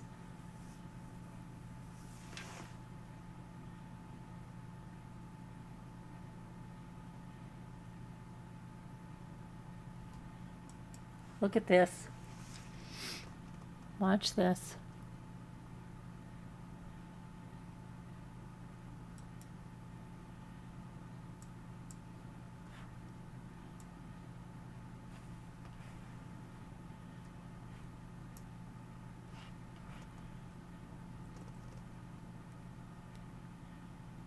A man described feeling the shudders as more than 100 venomous, red-bellied black snakes were removed from a pile of mulch in his Sydney backyard. David Stein called Reptile Relocation Sydney last week after watching around 6 snakes slither into the mulch. He learned from an internet search that pregnant, known as gravid, red belly blacks pile on top of each other before they give birth. Snake catcher Dylan Cooper arrived that afternoon. Stein helped rake away mulch as Cooper bagged 102 pregnant and newborn snakes. Just seeing that amount in one group, it gives you a bit of the shudders, Stein said on Friday. Reptile Relocation Sydney owner Corey Kiriwaro said 2 of the captured adults gave birth to a total of 29 snakes in the bag, while Cooper was still sifting through mulch and catching more. The final tally was 5 adults and 97 offspring. Experts don't know why so many snakes give birth in such a short time frame. At Stein's property in suburban Horsley Park on Sydney's western outskirts, Kiriwaro said the largest haul he'd heard of in a similar snake removal job was 30 venomous carpet pythons. Pythons hatch from eggs, while red belly blacks give birth. You can get a decent number like that when the babies are hatching, but to believe this many venomous snakes, no one comes across it.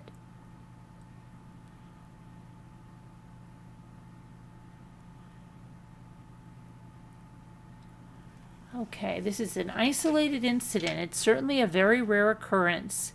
Red belly blacks have litters of between 4 and 35 young, and some of the captured snakes may be the offspring of adults that have already left the nest. A week later, Kiriwaro still has the snakes, which are a protected species. Government authorities gave him permission on Thursday to release them into a national park. Because there was such a large number, obviously people were a bit concerned where 100 snakes were going to go. They'll be far enough away to avoid any human interaction. 100 snakes are going into the middle of the bush, in the middle of nowhere, he added.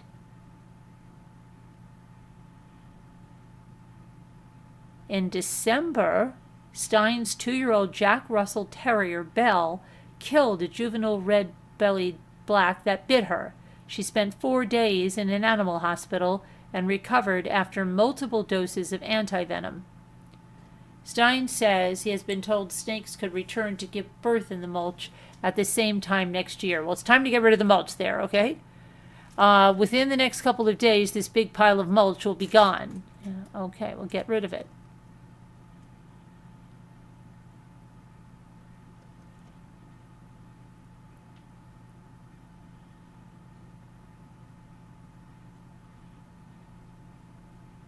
No? Come on.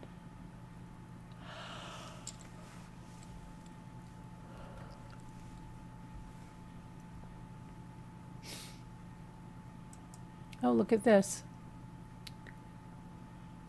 It's a publishing fairy tale. Hansel and Gretel is reimagined by Stephen King and Maurice Sendak. Are you kidding me? Are they going to make it into... Well, it already is a horror movie, right? It's a horror story, isn't it, if you really think about it?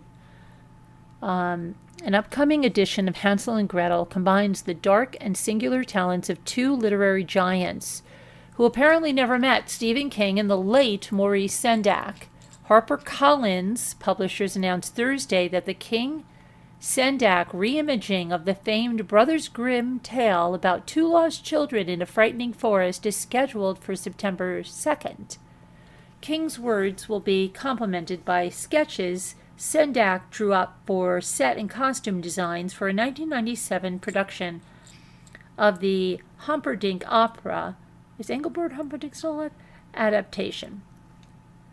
The book was initiated by the Morris Sendak Foundation. King, author of The Shining, Carrie, and other horror classics, said he decided to agree to the project after seeing Sendak's illustrations.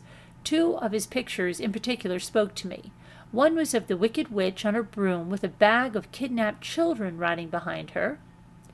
The other was of the infamous Candy House becoming a terrible face.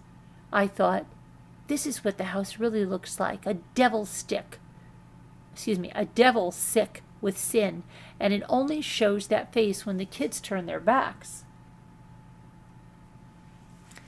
I wanted to write that. King said in a statement issued through HarperCollins, to me it was the essence of this story and really all fairy tales, a sunny exterior, a dark and terrible center, brave and resourceful children. In a way, I've been writing about kids like Hansel and Gretel for much of my life.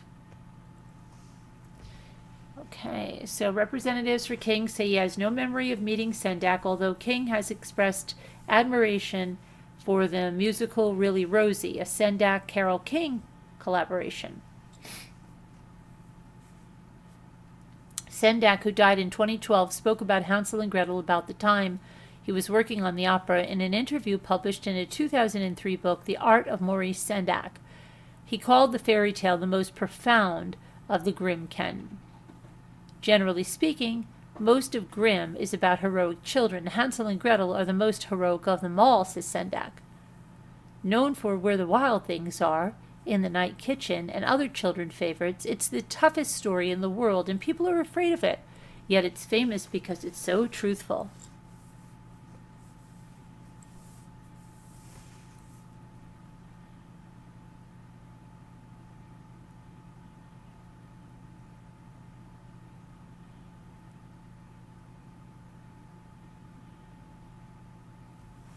Okay, let's see here.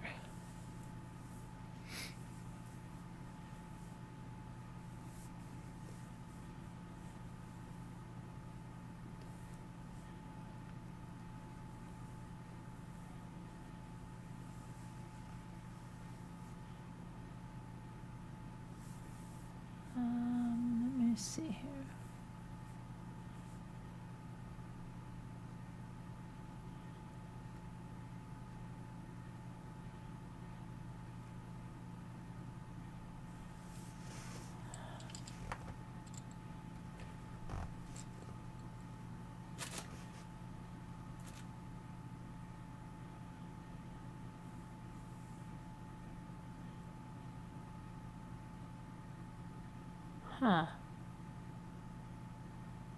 There was a train derailment in Maine. A Navy crew members eject from their jet before it crashes off of the San Diego coast. When did that happen?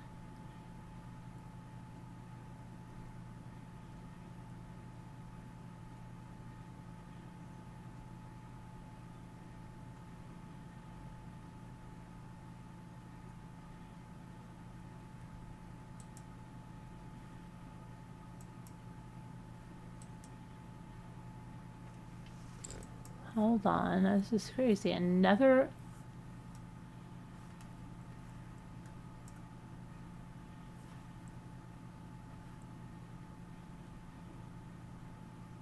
Two crew members ejected from a Navy jet before it crashed Wednesday off the San Diego coast and were quickly rescued by a sport fishing boat. Two occupants of the EA-18G Growler were first picked up by the Premier sport fishing vessel and then transferred to a nearby Customs and Border Protection craft, Coast Guard spokesperson Petty Officer Christopher Sappi said. The crash occurred during what was known as a go-around maneuver in which the aircraft landed and was taking off again, according to Navy spokesperson Commander Beth Teach. The cause of the crash is under investigation. On a live webcam of San Diego harbor traffic, someone aboard the Premier can be heard telling the Coast Guard that the crew members ejected right after takeoff. We're on our way to help assist, the man called in about 10:14 a.m. They're in the water. Shortly afterwards, someone from the boat reported, "We have both pilots on board and safe."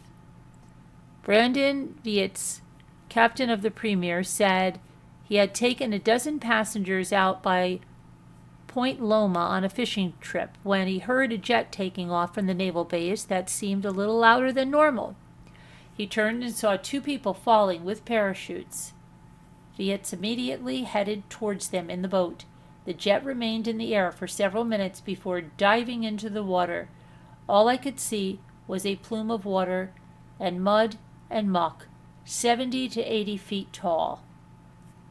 Captain Brandon Vietz and the crew of the Premier acted swiftly, and thanks to their professionalism, were able to bring these pilots to safety. The two men were taken to the hospital, and they were in stable condition.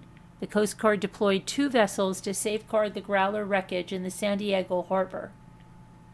The Growler is a 2-seater jet that specializes in electronic warfare. A similar Navy aircraft crashed last October during a routine training flight in Washington state, killing its 2 crew members. The wreckage was found in a remote, mountainous terrain. Wow.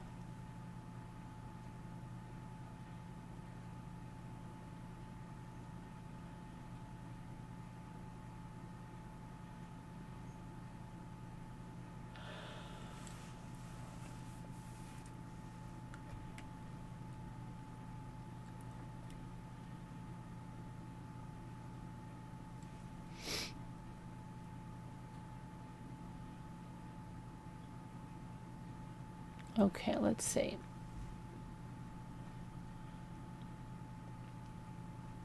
I think we're going to go back to the live stream, wherever it is.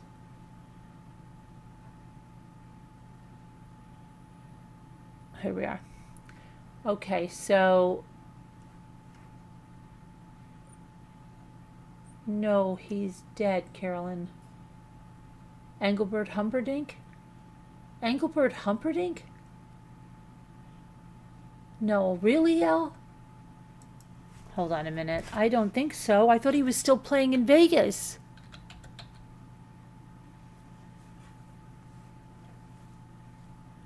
I don't think he's dead.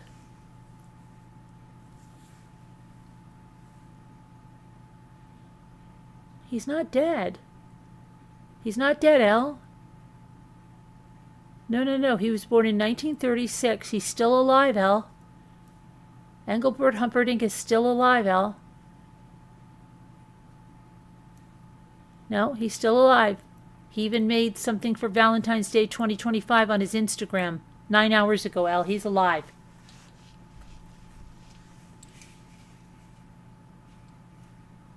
He's still alive. He even has released concert dates, Elle. He's going to be in Niagara Falls on April 5th, Elle. Seriously, he's in Niagara Falls. He's going to be in Northfield, Ohio, and Des Plaines, Illinois, with more dates. He's not dead. He's alive. Okay, good. That's good news. Good news. We like it when people are alive. Okay, let's see what else we've got now.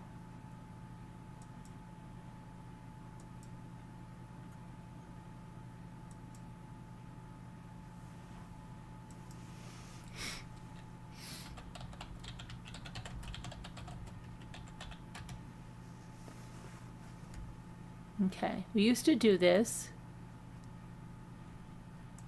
Who wants to look at some vintage toy ads? Do you want to look at some vintage? We used to look at vintage advertisements all the time. Sometimes we learned a lot of things.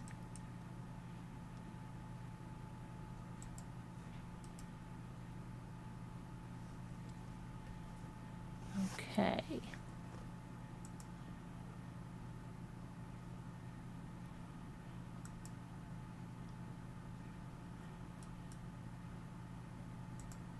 Okay, who remembers these? I never heard of the Slinky Bucko, but maybe he was around $2 retail. Oh my goodness. Slinky Dog, $2. Slinky Train, $2. James Industries, Paole, Pennsylvania. Oh my goodness. And Silly Putty, the wonder toy of the 20th century. You can even pick up pictures. Remember you could do that with the comic strips in the newspaper? Right? Who would have thought that? Who would have ever put that on to pick up a picture? How was that even invented, right? Crazy. Etch-a-Sketch. Ohio Art. Super Easy Bake Oven. Good grief, Jane. We forgot about your cake. Don't worry, Mary. I've got Kenner's new Super Easy Bake Oven. It tells you when. Tick, tick, ding. Hear that? The cake is done. Oh, Jane, that's a big, beautiful cake. Big. It's not big or, no, it's tiny. I bought one for my daughter. I never had one as a kid because I baked in the real oven, but I bought one for my daughter, and I don't remember even how the first one came out. I just remember it was like just something used like one time. There's the Barbie, one of the Barbie dream houses, and look, that's my first Cabbage Patch had that exact outfit. I have him with that blue outfit, Kelly Tim.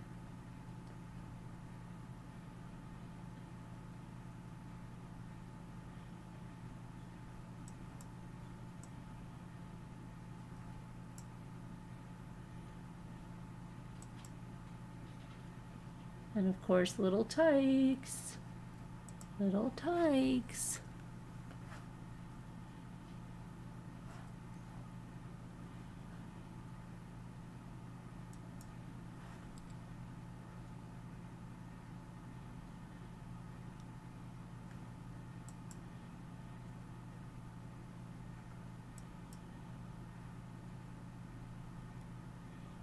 Let's see what else we have.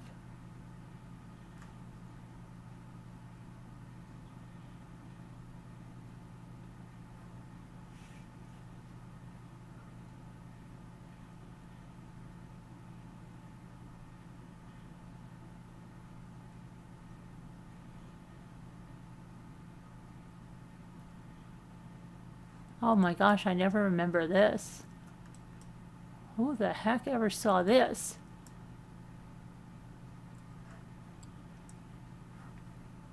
A Holiday Inn play school? When was that out? That's crazy.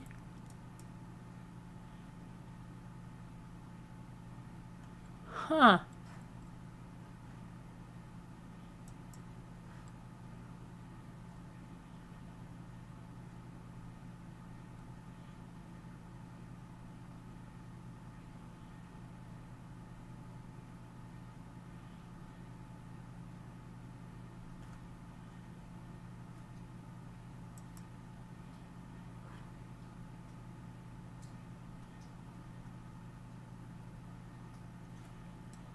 Who remembers these?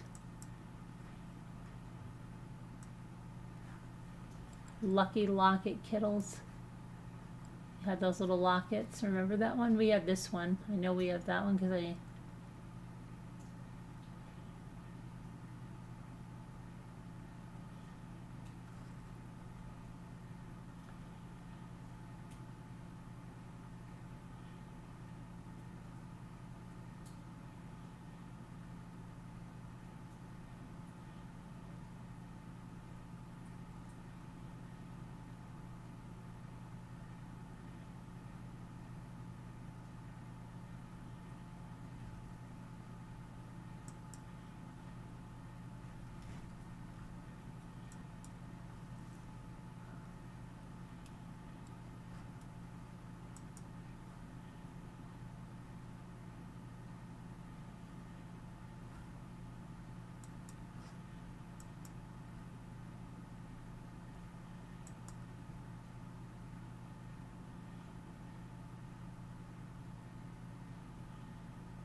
Hold on, I'm trying to find some other.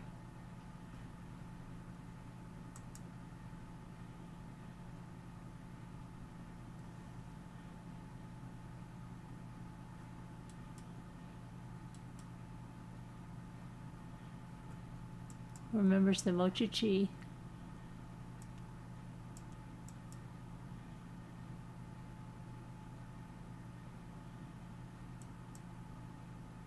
They're available.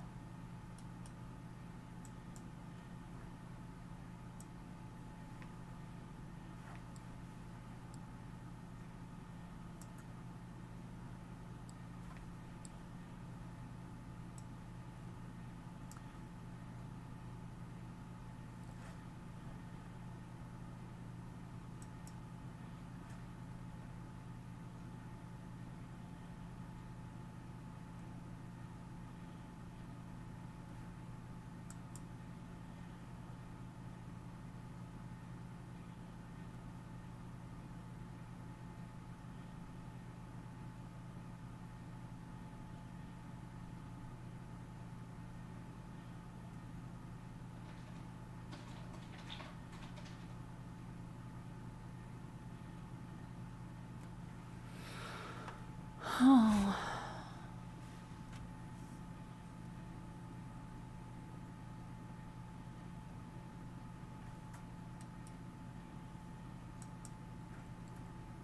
Who had this? Holly Hobby lunchbox and thermos.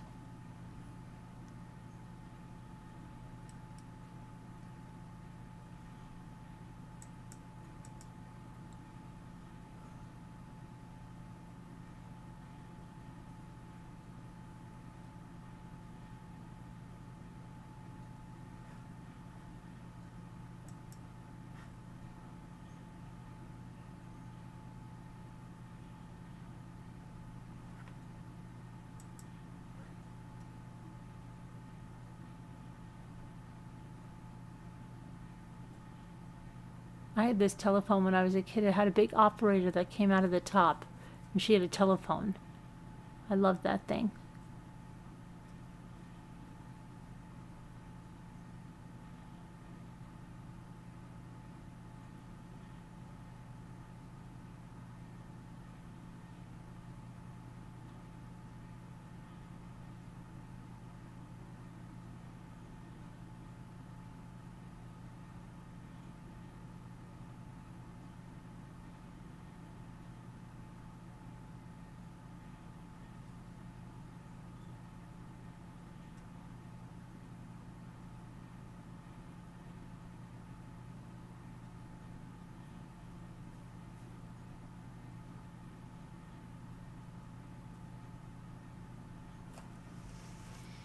Oh, I'm seeing so much of one thing here. I'm looking for something different, and I just keep seeing the same thing.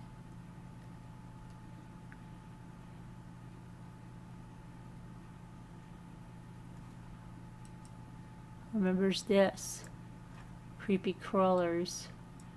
I had this in 7th grade, but mine was different. Mine was creepy crawlers, but I think it was like it's a circular thing.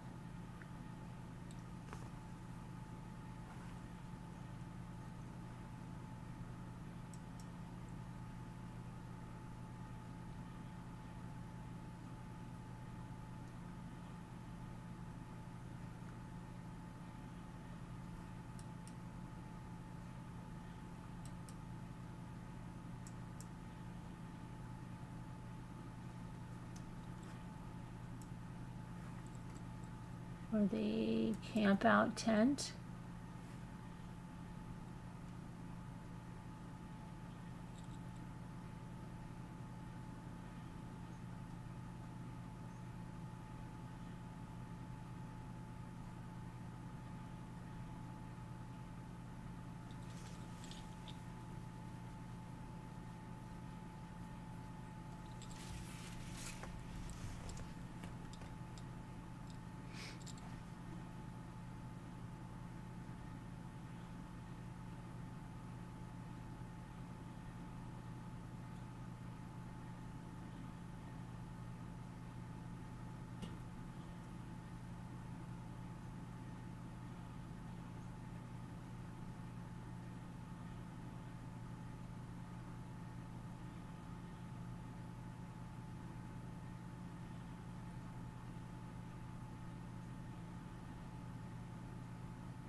Hold on a moment.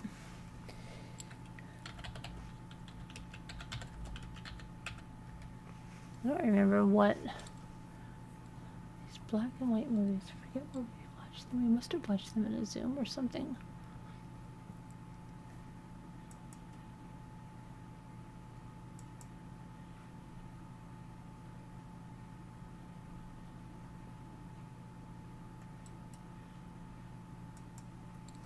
Or Love's Baby Soft. Who remembers that? That's a really disturbing ad, isn't it? Because innocence is sexier than you think. Love's Baby Soft. That's That's highly disturbing. Okay, that is highly disturbing.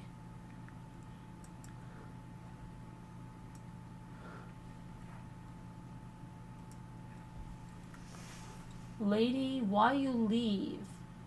Doctors advise gentle, pure ivory.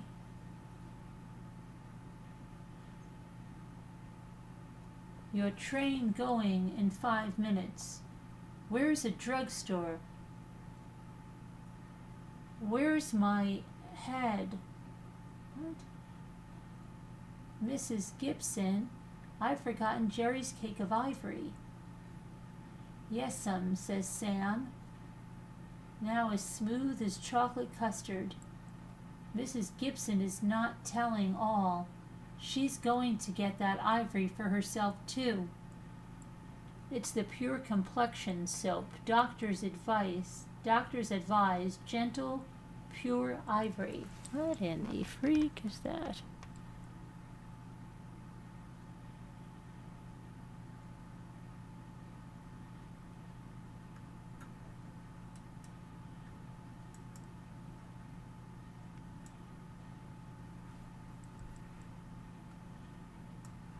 More doctors smoke Camels than any other cigarette.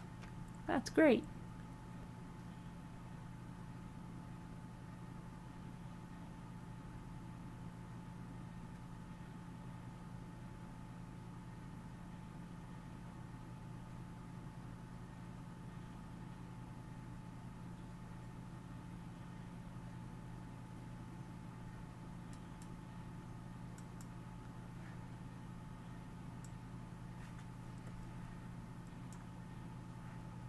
It's nice to have a girl around the house.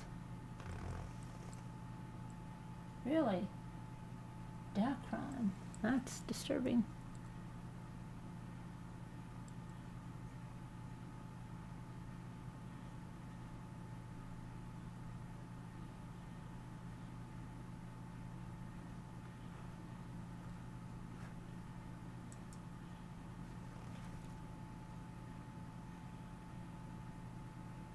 You just love what ad?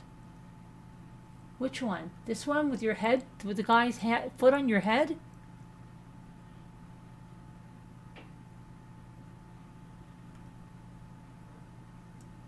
I hope not.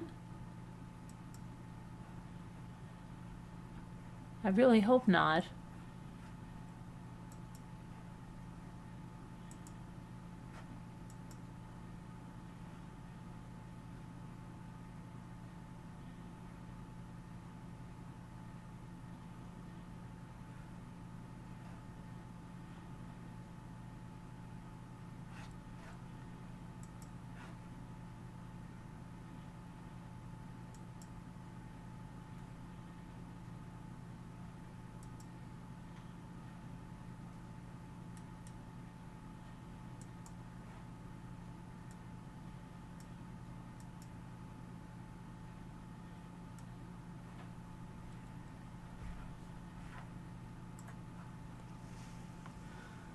There's Coca-Cola.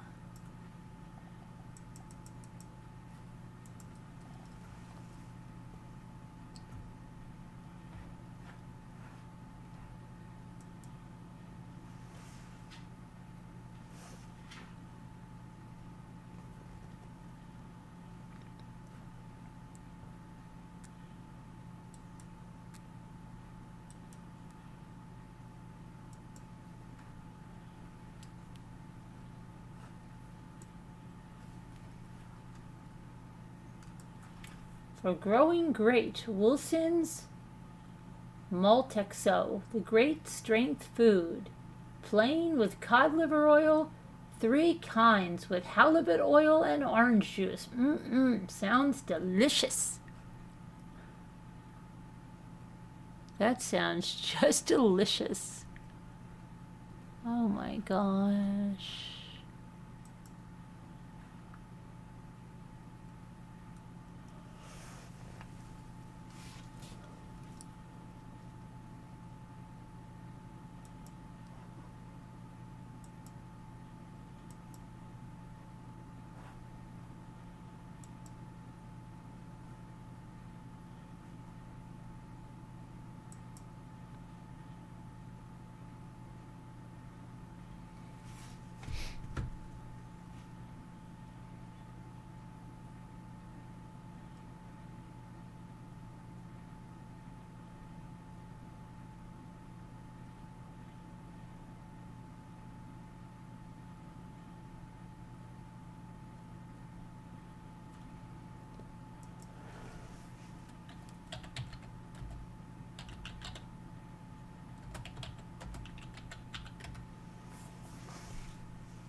Oh,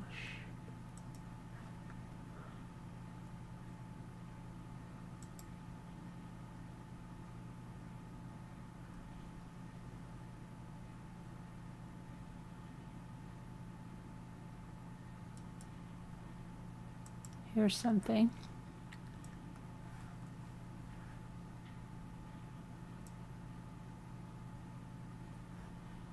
New Veil Soft Beauty with Brush On Ease, Maybelline Ultra Shadow.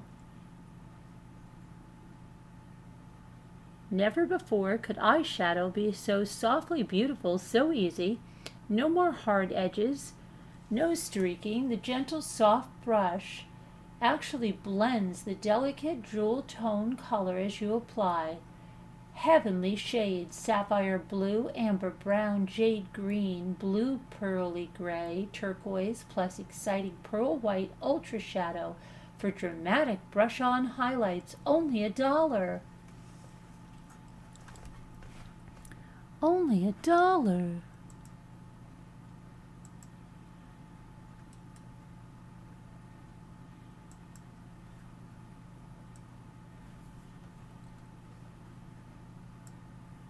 Three shades for your type: clear red, rose red, don't know what that one says, blondes, brunettes,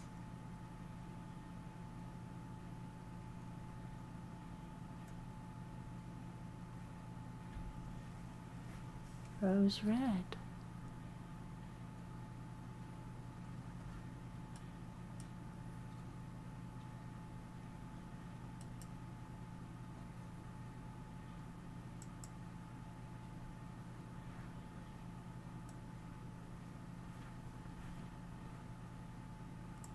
Loveliness that wins hearts with Michelle Cosmetics.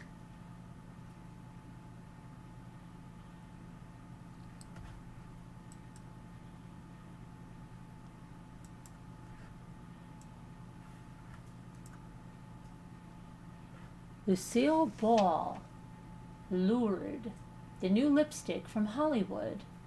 Clear red. Still can't read what that is. Rose red. 3 shades for your type. The new lipstick is oh so smooth. The color stays on until you take it off. New original formula does not dry the lips. Max Factor Hollywood.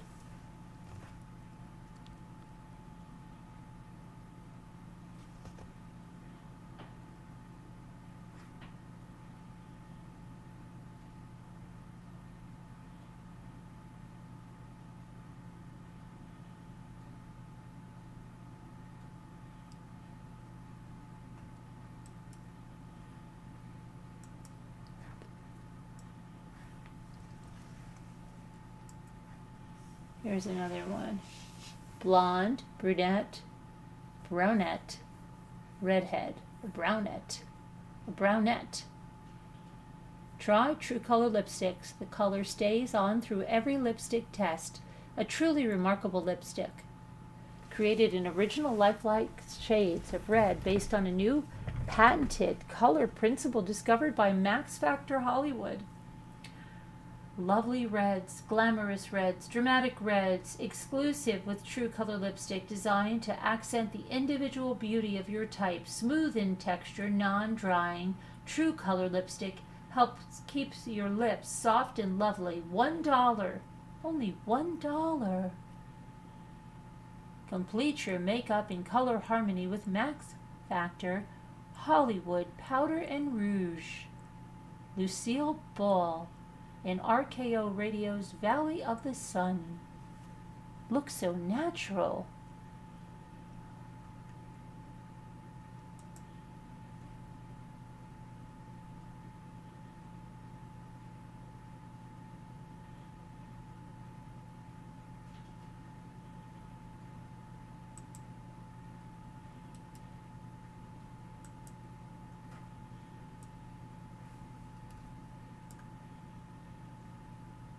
$19.58.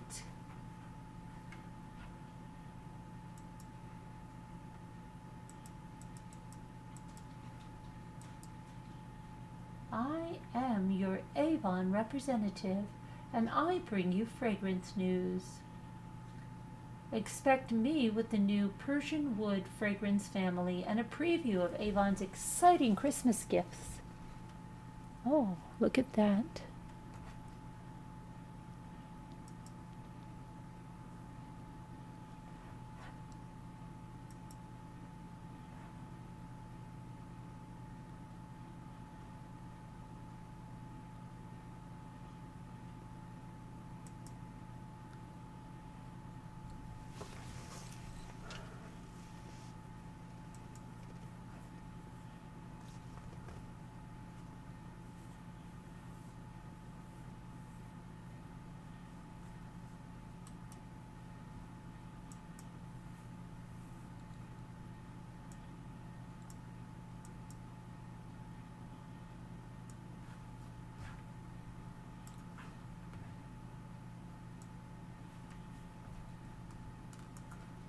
Do have a try-on of Avon's new spray essence.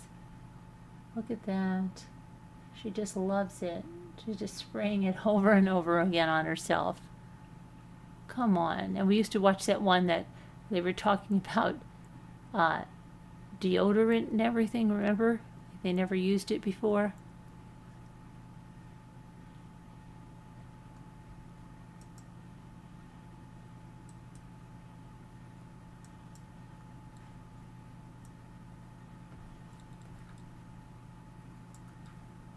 Right in time for Christmas giving, this darling new angel face case.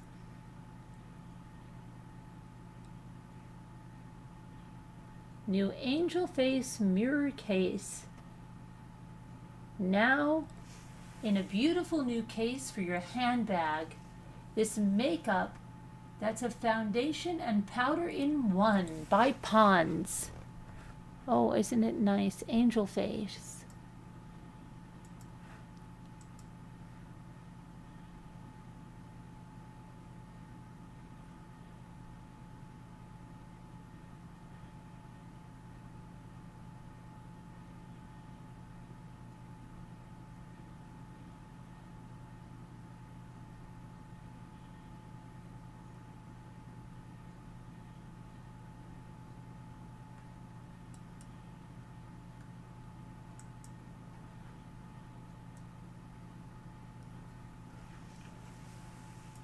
Seven reasons why you look lovelier. The instant cream puff kisses your skin.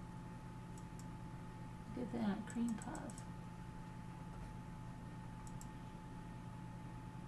Cream Puff by Max Factor Hollywood. The makeup that keeps its promises. Oh boy. Lovely hat.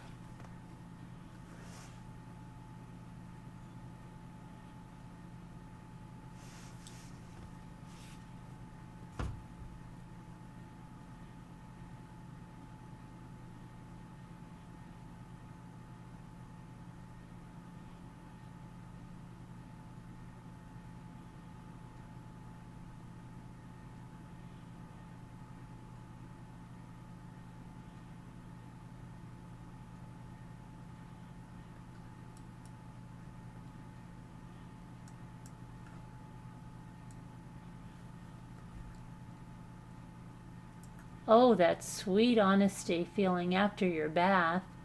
Feel clean, feel fresh. Feel positively soft and silky with sweet honesty after bath freshener. Perfumed powder mist and talc. Oh, that sweet honesty feeling after your bath. There's nothing like it in the world. Ask your Avon representative about sweet honesty after bath products.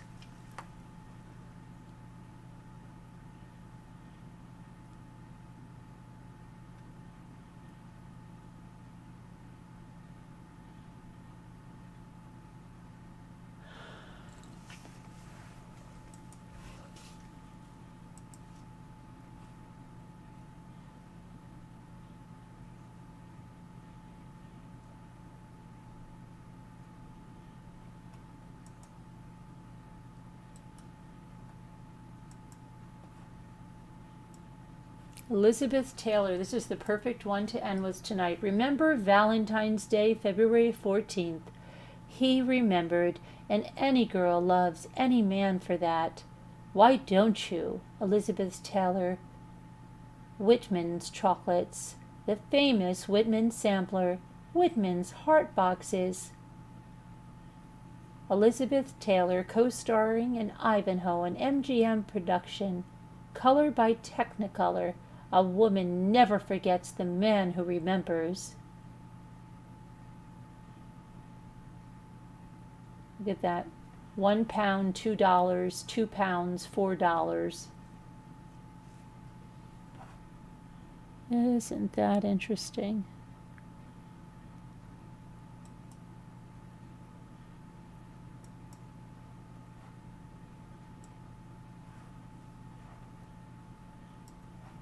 Valentine's Day, Tuesday, February 14th. It's time to remember the way to her heart.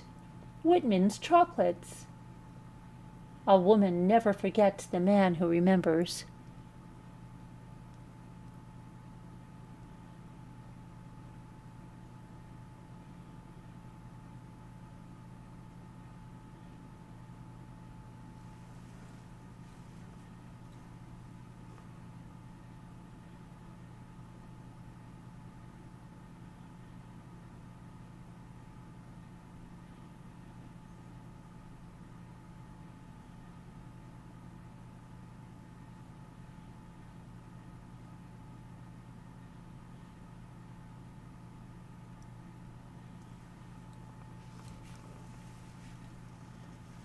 Oh boy.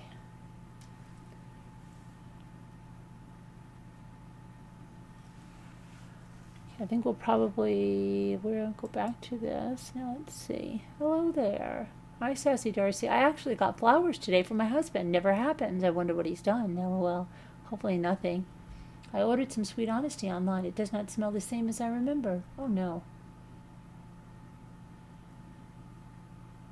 Is it old, or do they have it again?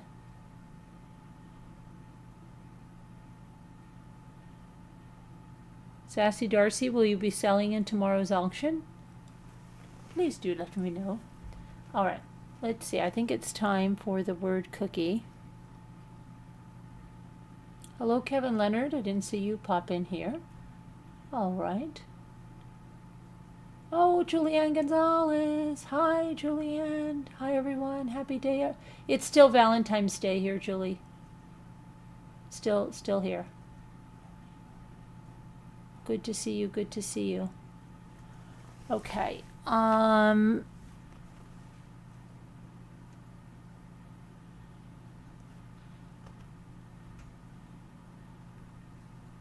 Should we do word cookies? Probably.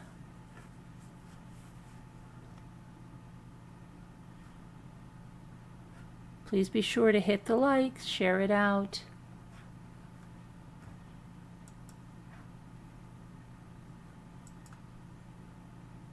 Lots of ways to support the channel, but becoming a member of Patreon is a great way to do that. You get a lot of perks for it too.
Okay, let's see.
Probably.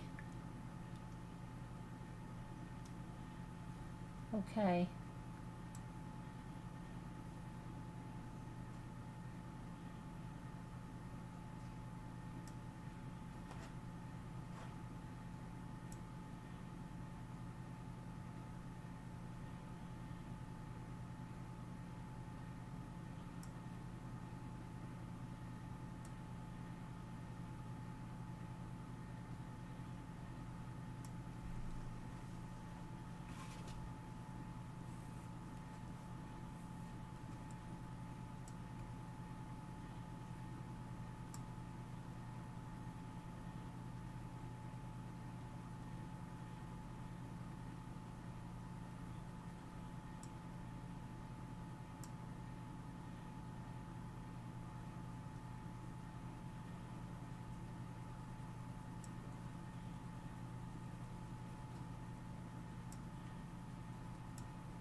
Let's see.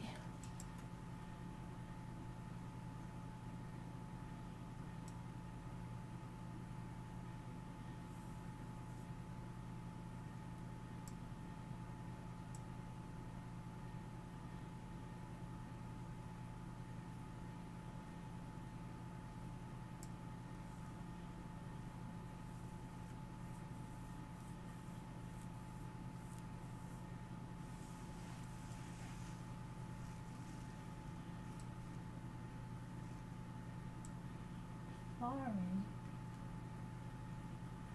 Oh, that's a good card. Okay. Let's see.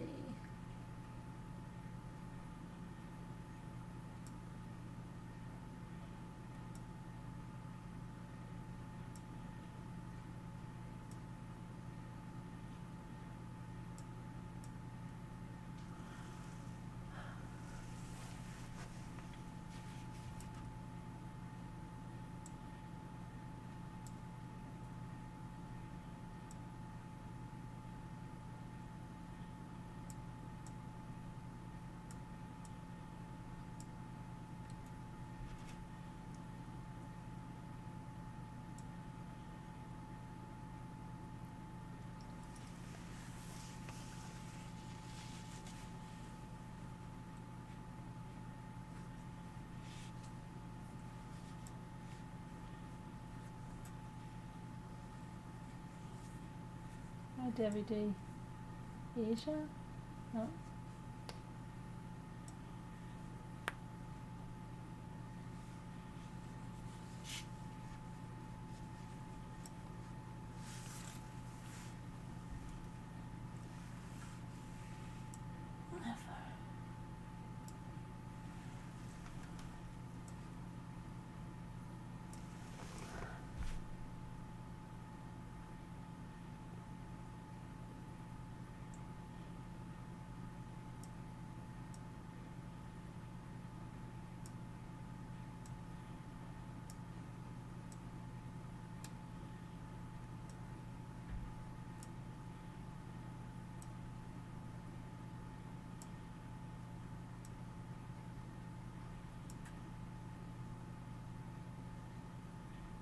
Yay.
Conceal. Okay, Kevin.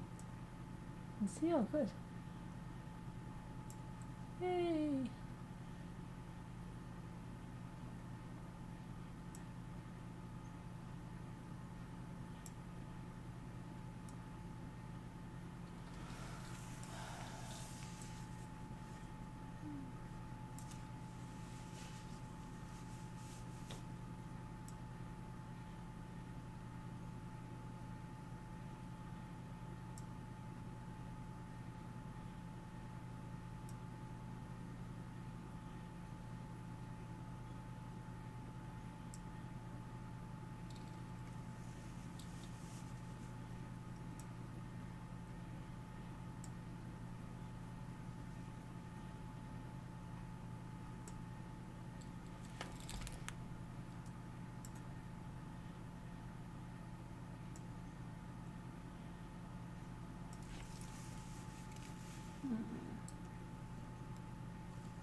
I tried Noel. It's not there.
Cola Wars. I can't take it.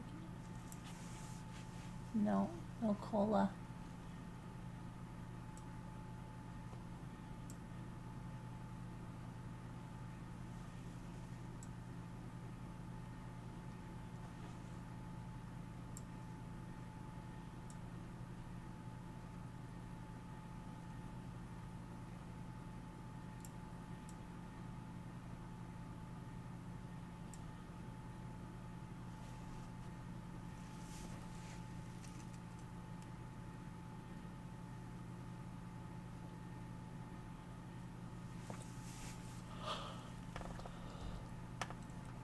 One Celia.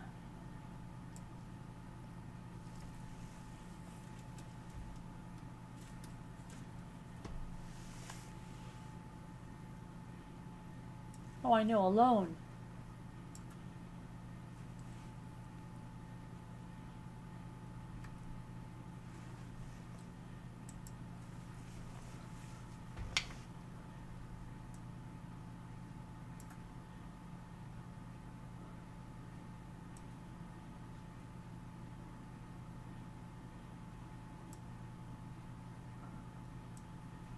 Oh, I know, Lance.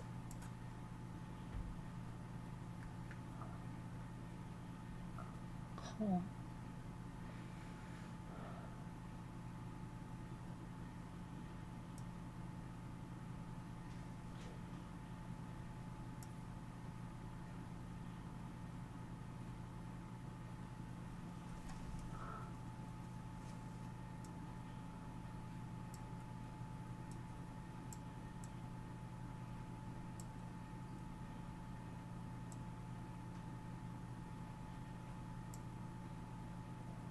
But I had cone already.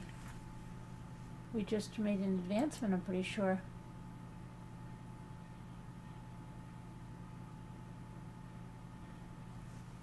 They hardly ever make a big announcement about it, so we're now finest chef. Oh wow. Always got to play the first game.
Okay, I'm probably going to end it there for tonight.